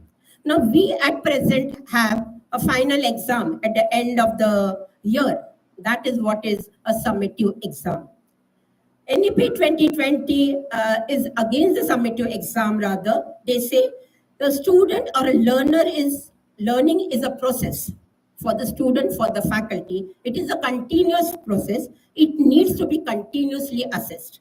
So every skills which are given, every skills which he performs, it has to be in stages, it has to be assessed. That is what is a formative learning.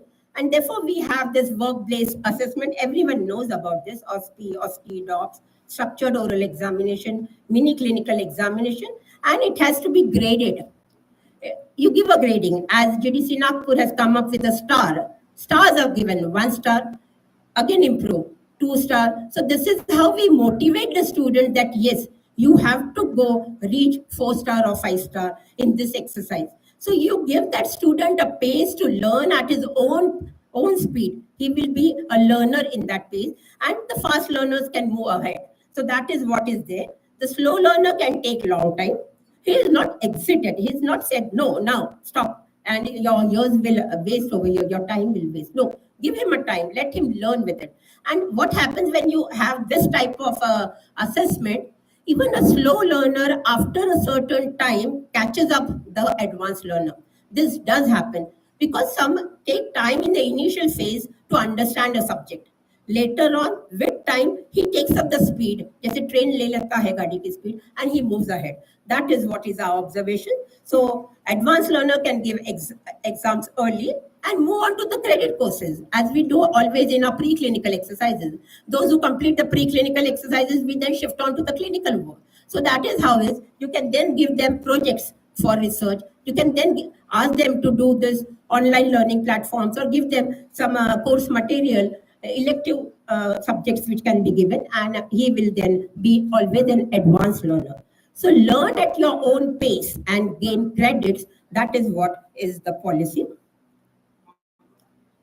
Then academic bank of credits. Now this academic bank of credit, it is nothing but the choice-based courses which he does or the elective courses which he does, give a credit to it. Now we do many courses, something which we like it, but nowhere it is stated in a profile or nowhere we get a credits for it. So here is an academic bank of credits, which is like a DG locker, where all your academic credits which are there, the courses, the certificates which you have done, you will get a credits into that, and that will get added to it. For example, now there was the faculty assessment form by the MUHs for all the faculties to be filled up.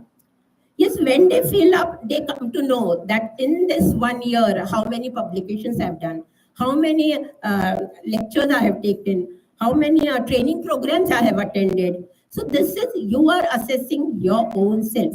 So this is how even the students will get credit points for this. It is just like ORCID number for research which is there, or a Scopus ID, where you just put it and you get the whole list of publications of a research, or your H index, the I-10 index, the same way. This will be academic bank of credits, and the degree will be awarded taking into account the credits earned. So higher education institution will digitally deposit credits earned by student for courses. Now here I think even the university will play a role for giving credits, or will it be with the institution? Let's see in the years to come. So stresses lifelong learning for student as well as for faculty, because everyone is a learner throughout the life. So here it is, there is an ABC ledger. You have the courses, the core course is there. Then you have a multidisciplinary courses, for which you get a credit, the value-based education or the add-on courses for which you get a credit, and new skills which you acquire. And all these credits will be in your ABC ledger. Then next is student wellness, and this is all there with all the institutions. There's nothing new in it. Every institution tries to give the best to the students to make the students feel like home away from home. So this system is everywhere in almost all the institutions. Internship, yes. For medical sciences, MBBS, BDS, we have an internship program, a well-defined internship program. A rotatory internship program of 1 year is there. Now, when we post our interns into these departments, what we find is, suppose an intern is posted into oral surgery, he will only look at that angle of oral surgery. कौन सा दांत निकालने का है? किस दांत में feeling है क्या? He will not look at, because that is not his domain. So it is like a piecemeal and not holistic.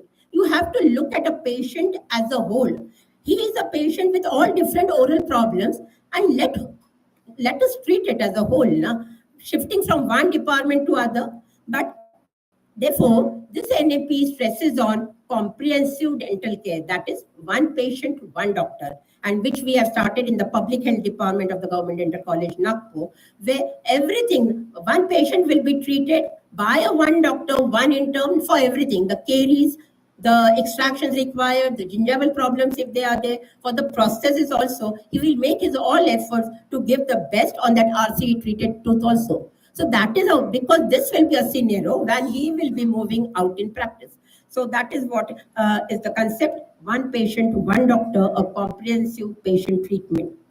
So there is a wide disparity between what is taught in the college or what is in the syllabus and what we practice, what our graduates practice after getting a degree.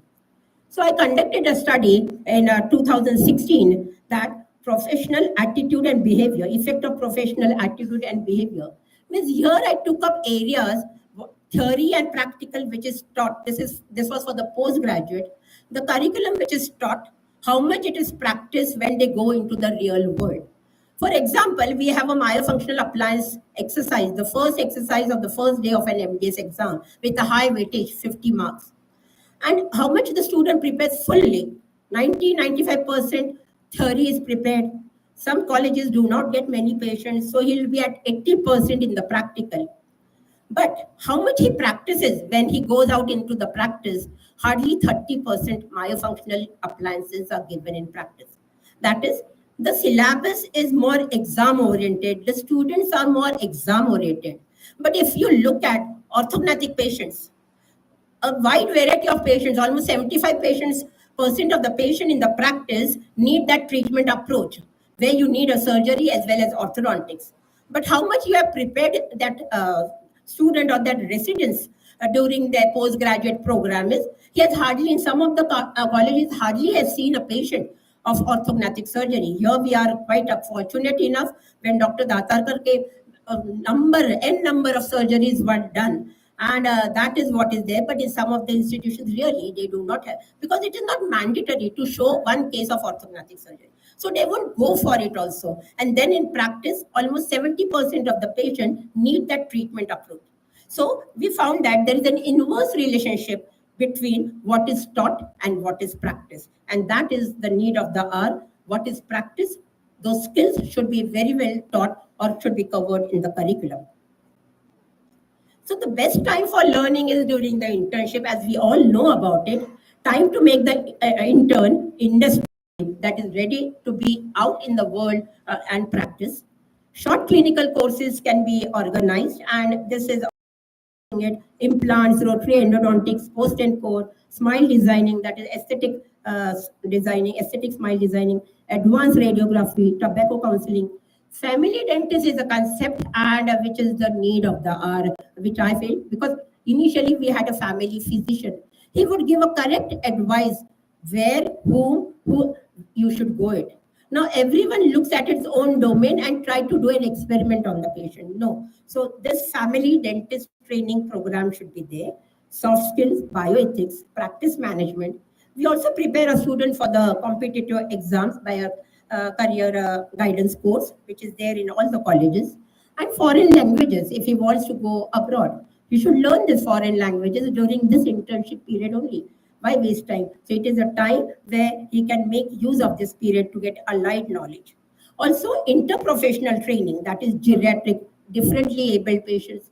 Always all patients in the clinic are not normal patients. There are differently abled patients. One should know how to deal that patient. Often I feel in the curriculum also, never it is taught how to give an IV, how to give an intramuscular injections. Because this was a problem when I faced when a big complex injection was to be given to my grandmother, and I was really felt sorry about me. Yes, is it worth putting that doctor degree, because I had to take a help of someone else. These type of trainings should be there, or these type of practices should be there, and our students should be trained for it. Palliative care, many of the patients post-radiation with a cancer patient, they need palliative care. You need to know how to be given it, because this is what is needed in the society. This is needed when there are public or patients around it, persons around it. We live in a society to help each other. So this basic knowledge should be there. Specialization in research, yes, during internship, small projects can be given. The intern can assist the postgraduate as well as the PhD scholars and involved in large funded projects also. He can be used as a research assistant also. So this way our internship program should include all this so as to make that graduate a perfect graduate for a holistic approach to the society.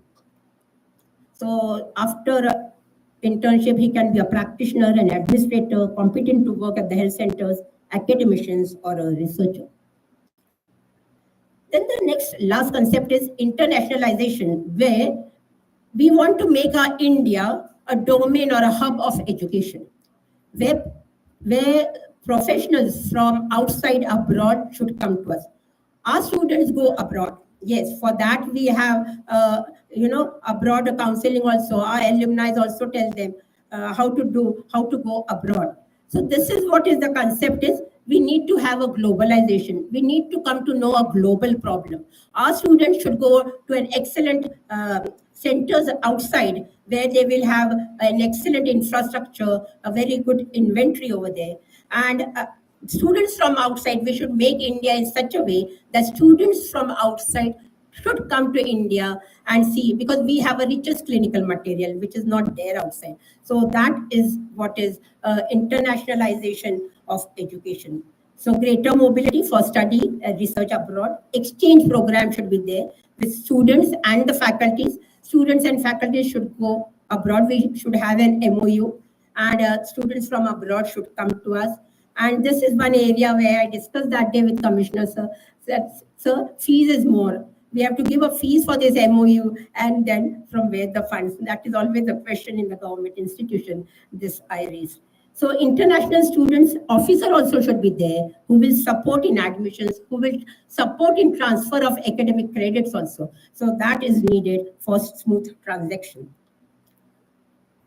So that is, as the world is interconnected, it will empower learners to become aware and understand the global issues. Those problems which are here may not be there abroad. Those problems which are abroad may not be here. So we understand globalization, internationalization, and with that, we become, the promoter will become more peaceful, tolerant, inclusive, secure, and a sustainable society will be developed. So to conclude, the NEP 2020 is a roadmap for future higher education. There should be a lot of debate and discussions regarding NEP 2020 have started, and it will go on to my next stage, because to change the existing academic reform, you need it. NEP 2020 envisages that the student graduate is a well-rounded dentist from MERU, that is Multidisciplinary Education and Research University. The future will see a shift from disciplinary expertise to a multidisciplinary skill. And with the shift, I hope, this is my sentence, that with the shift from DCI to the National Dental Commission, we hope that the NEP 2020 will be implemented. So thank you for inviting me to this platform again. Thank you. A very excellent lecture, madam. And I feel that your 45 years of experience has reflected in your lecture. And this National Education Policy 2020, dental education, I feel that this lecture should have been listened by all the staff members in whole Maharashtra. So I will appeal to Pakmode sir that this lecture should be kept online for all the staff members of not only the medical colleges, but all the faculty those are working in the medical colleges, because all the contents those are included in your lecture and it will be really helpful for all the staff members. So anyone if is having any questions or any queries, the session is open for all the audience.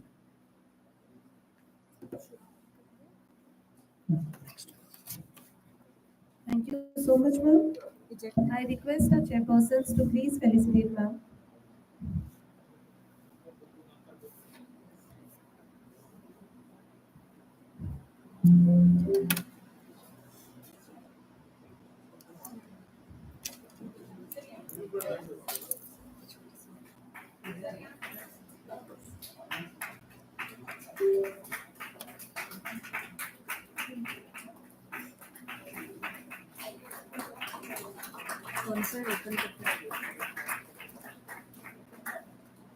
Meanwhile, I invite our next speaker, Dr. Shubha Hegde ma'am, for her lecture.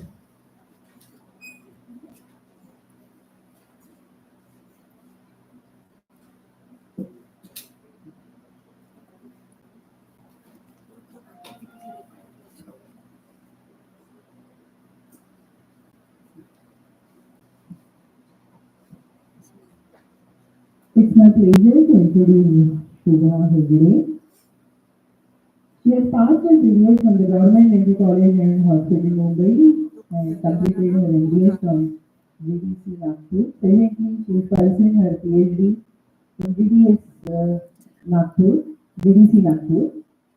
Her teaching experience is of 11 years, presently working as assistant professor in the Department of Conservative Dentistry and Robotics.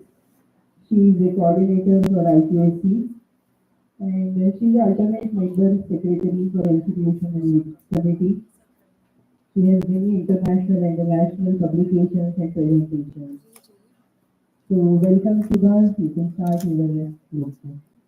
Thank you very much, ma'am. Good afternoon to respected chairpersons, all the senior faculty members present here. I really feel very honored and humbled standing in front of such stalwarts and speaking and sharing the stage with them, and also speaking in front of all my teachers from GDC Mumbai as well as from GDC Nagpur. So I really feel like a shishya in front of all the gurus. But the times have changed, and now the shishya, the image of the shishya has changed, and so has that of the guru. So hence, this necessitates us to bring certain reforms in the dental education system as well. So hence, the topic for my presentation today is reforms in dental education, need of the hour. So as India has assumed presidency of the G20, it really plummets India and boosts it to achieve global standards in all different fields. And dental education is also no exception. So as Bhad ma'am has given a detailed explanation of the National Education Policy 2020, this National Education Policy came into force in order to achieve the Sustainable Development Goals for the year 2030, which has been defined by the United Nations.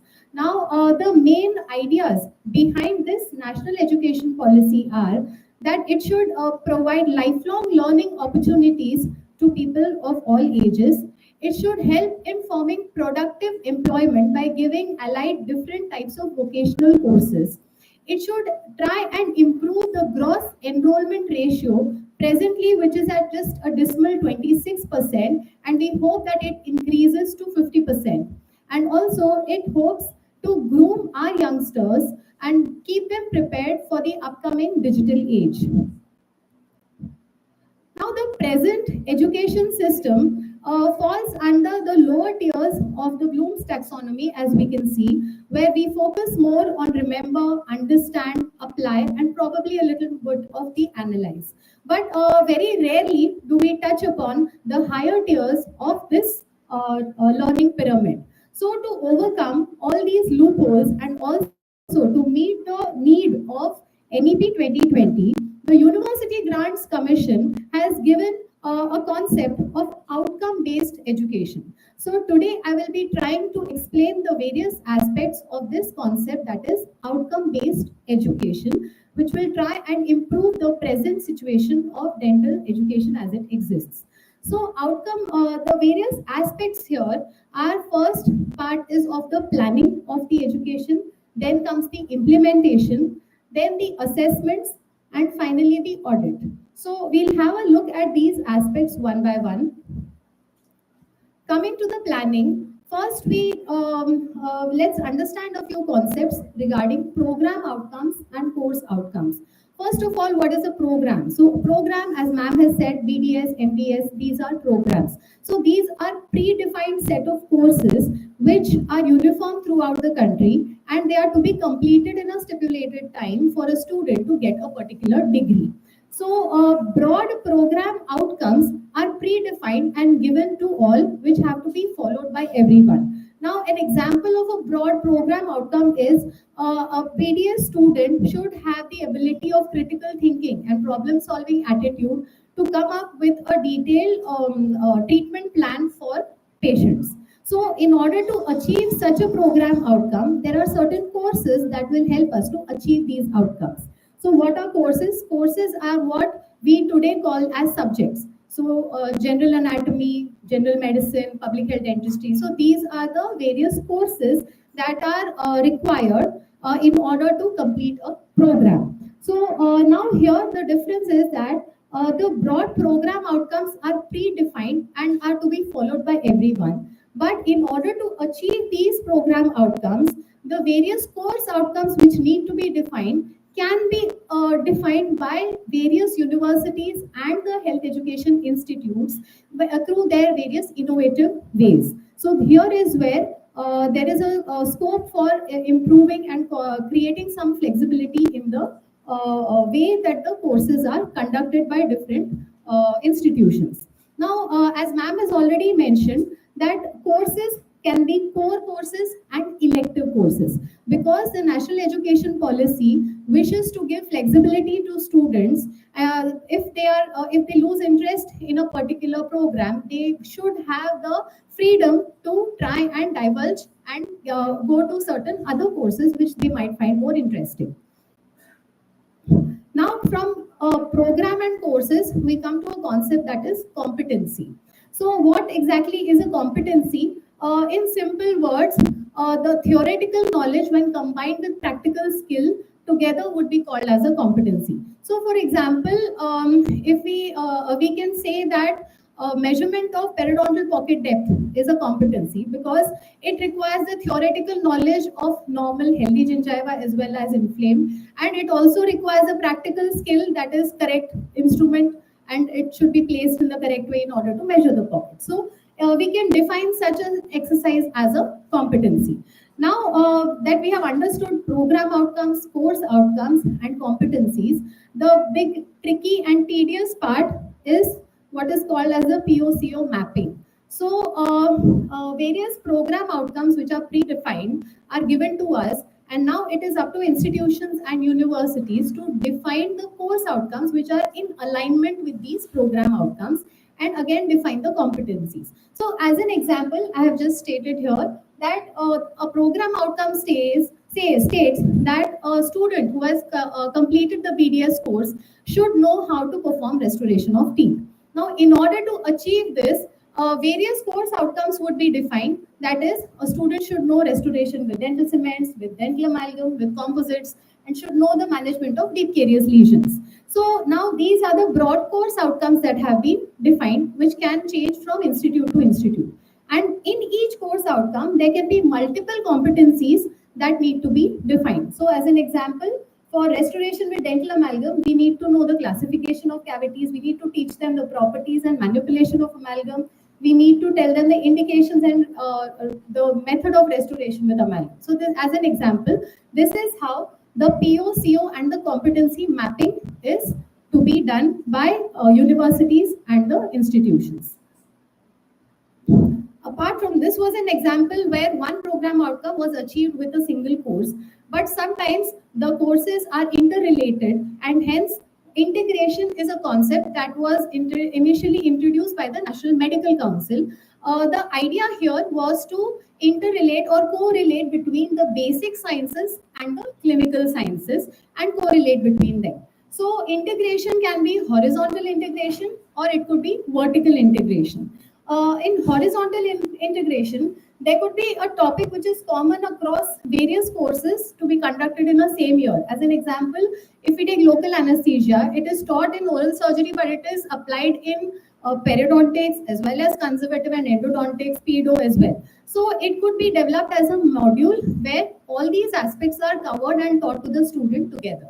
Similarly, vertical integration is where a topic is common across different courses in different years. So an example could be complete dentures, where it is taught in dental materials and in preclinical prosthetics, and it is also there in final year. So it could be integrated in a way that we could give in our institute, we give early clinical exposure to our students in the preclinical classes so that they know the application of what they are studying in the preclinical class and how it is to be used in the clinical setup. So this was what was about the core courses. As ma'am has already touched upon various elective courses that could be the truth in the near future for dental students. So it is really a very exciting phenomenon where a student might have the choice of selecting various electives, such as if a student wants to integrate dentistry with other sciences like maybe Ayurveda or yoga, there could be some elective courses. If a student finds advanced clinical field interesting, such as implants, rotary endodontics, these days, research also provides job opportunities, and hence a student who has an orientation might go such as article writing, biostatistics, etc. Also, going further into research, there could be elective courses which are related to the biomedical sciences, such as molecular biology, tissue engineering, etc. Also, newer vocations are available in terms of clinical administration. So, electives in terms of dental jurisprudence, dental economics, and newer branches, as our joint director sir would vouch for, is like paleo dentistry, sports dentistry. So, these could be the newer elective courses that students in the near future could opt for while doing the BDS course itself. So this was all about the planning part, and now comes the actual execution of all that we have planned. So coming to the various teaching learning methodologies. So the focus by the University Grants Commission is that of competency based learning. So we have already seen what is a competency and we have defined all the competencies. Now is the time to teach our students regarding all these competencies. So apart from the conventional methods of teaching, there could be certain innovative teaching learning aids that could be used to obtain better results. So, as an example, I would like to explain these different teaching learning methods, innovative methods, which have been adopted in Government Dental College and Hospital Nagpur. So, there is project-based learning, where the students are given topics and they perform projects in the form of presentations or models. There is early clinical exposure, which is for first and second BDS students, which is an example of vertical integration. We have role play, and then there is museum-based learning, which is a very interesting form of learning, where we have placed QR codes on the various different displays in different departments. So students can just scan the QR code and they get information related to whatever is the artifacts on display. Then we have problem-based and case-based learning, which is also a higher analytical way of teaching students about the different clinical scenarios that they may be presented with in the clinical setup. Then we have what is called as a flip class, which is very interesting. So here the class is flipped, that is the students get the teaching material in advance, and then during the class, the teacher doesn't speak. It is the student who is speaking, and the discussion is carried out. Finally, we have something called as self-directed learning, again, where the topics are given and then the students come up and they research on their own and then they come up in the class. So these different methods of teaching learning really make the student participate more in the teaching learning process, and it also breaks the monotony of the regular teaching procedures. And we have seen that it was quite successful, and if I may add, these processes really helped us score well during our recent NAC inspection also. Now that the teaching learning is done, we come to the assessment part. So as ma'am has already mentioned, there are two types of assessment, that is formative and the summative assessment.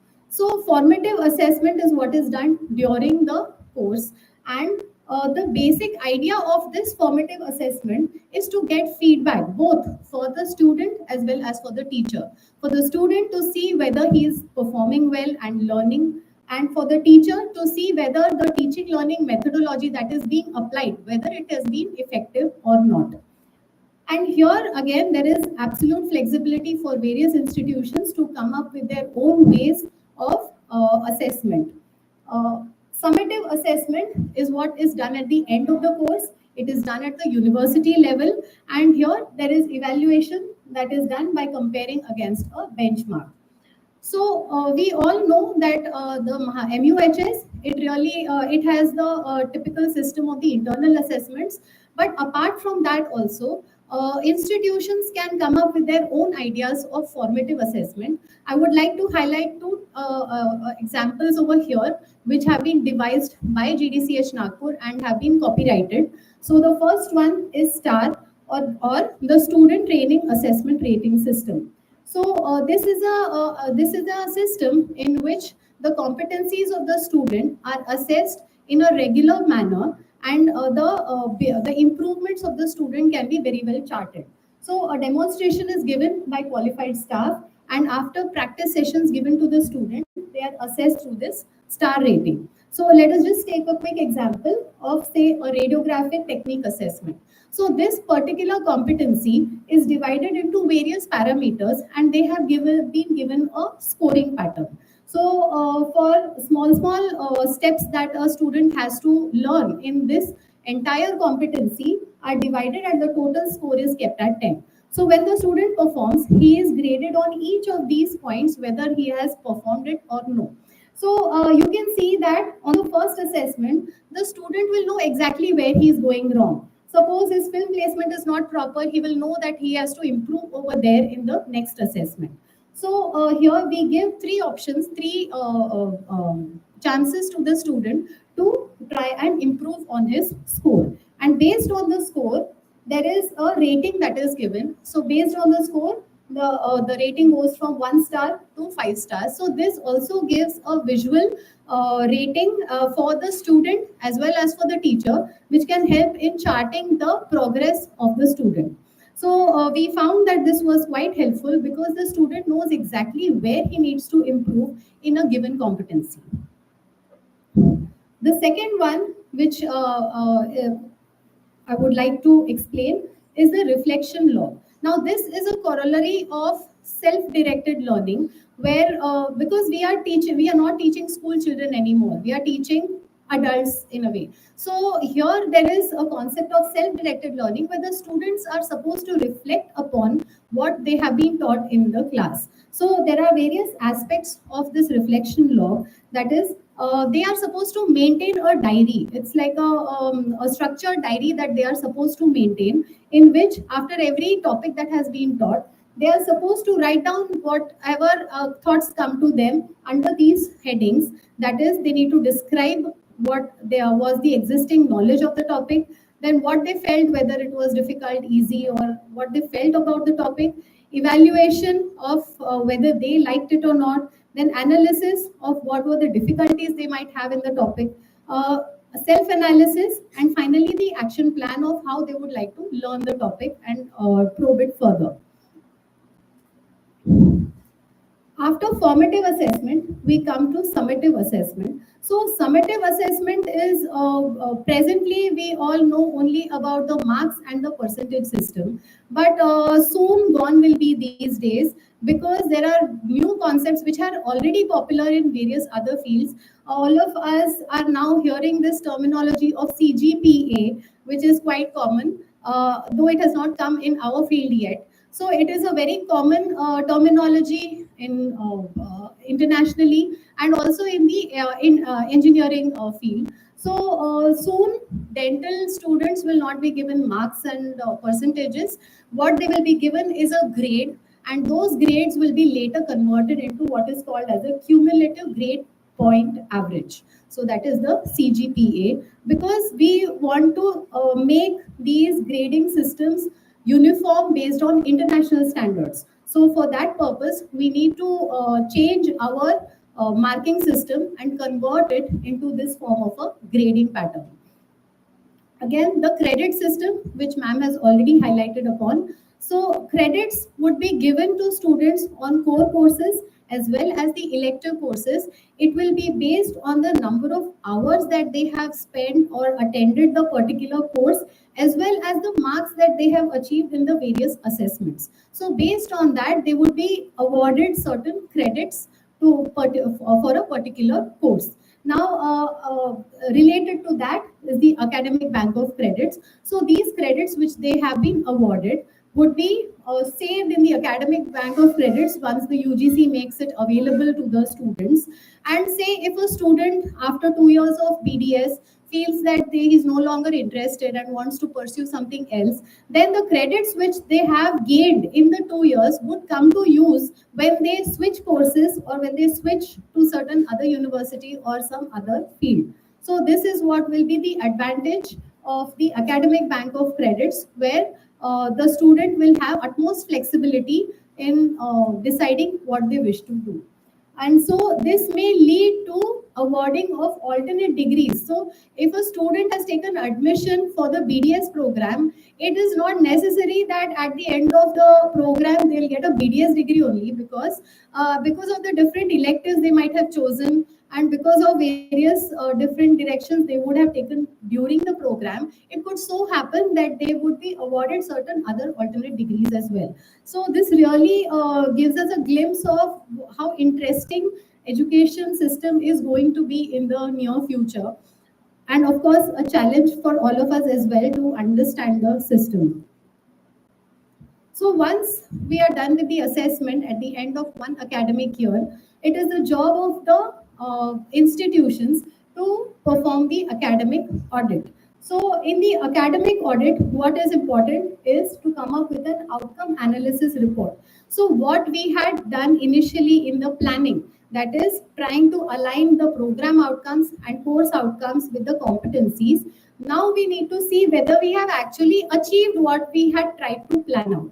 So here, if we have tried to achieve what we have, that's great. But if we feel that there are certain competencies which need to be improved upon, then we can try and add to newer teaching learning methods.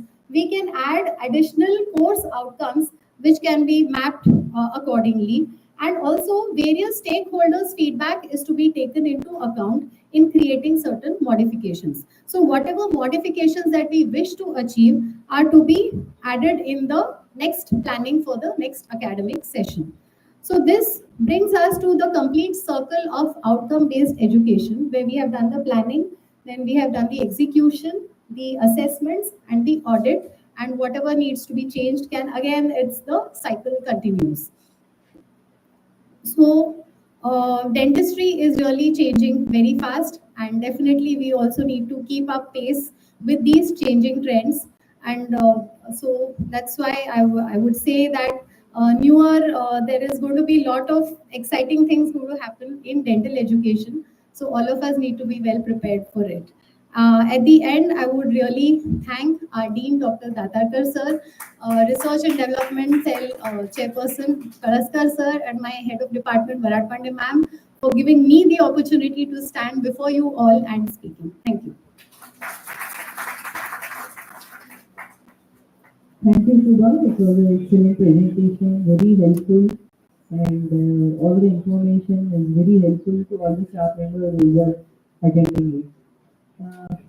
Dr. Datarkar, I will appeal you that this DMER Research Summit 2024, all the presentation, I know that all the presentations are over, but all the contents of the presentations are really helpful to all the audience. So if it is possible that all the presentations you can upload it on website or somewhere. Will be uploaded on? Right, okay. So if we can upload, then all the staff members from all the colleges and the dental department for the medical colleges for a few period also, if it can be uploaded, they will be able to access it, and they want it will be helpful to them. Thank you very much.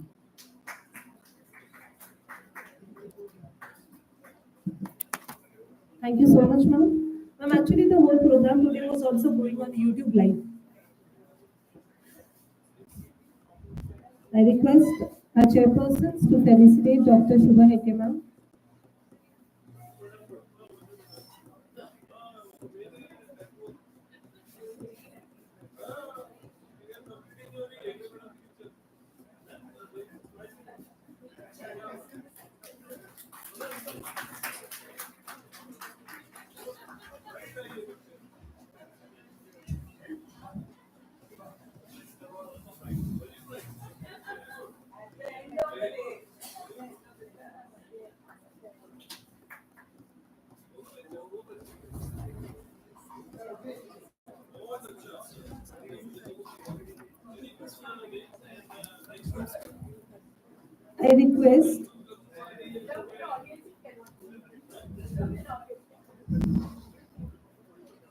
I request the respective Padmore sir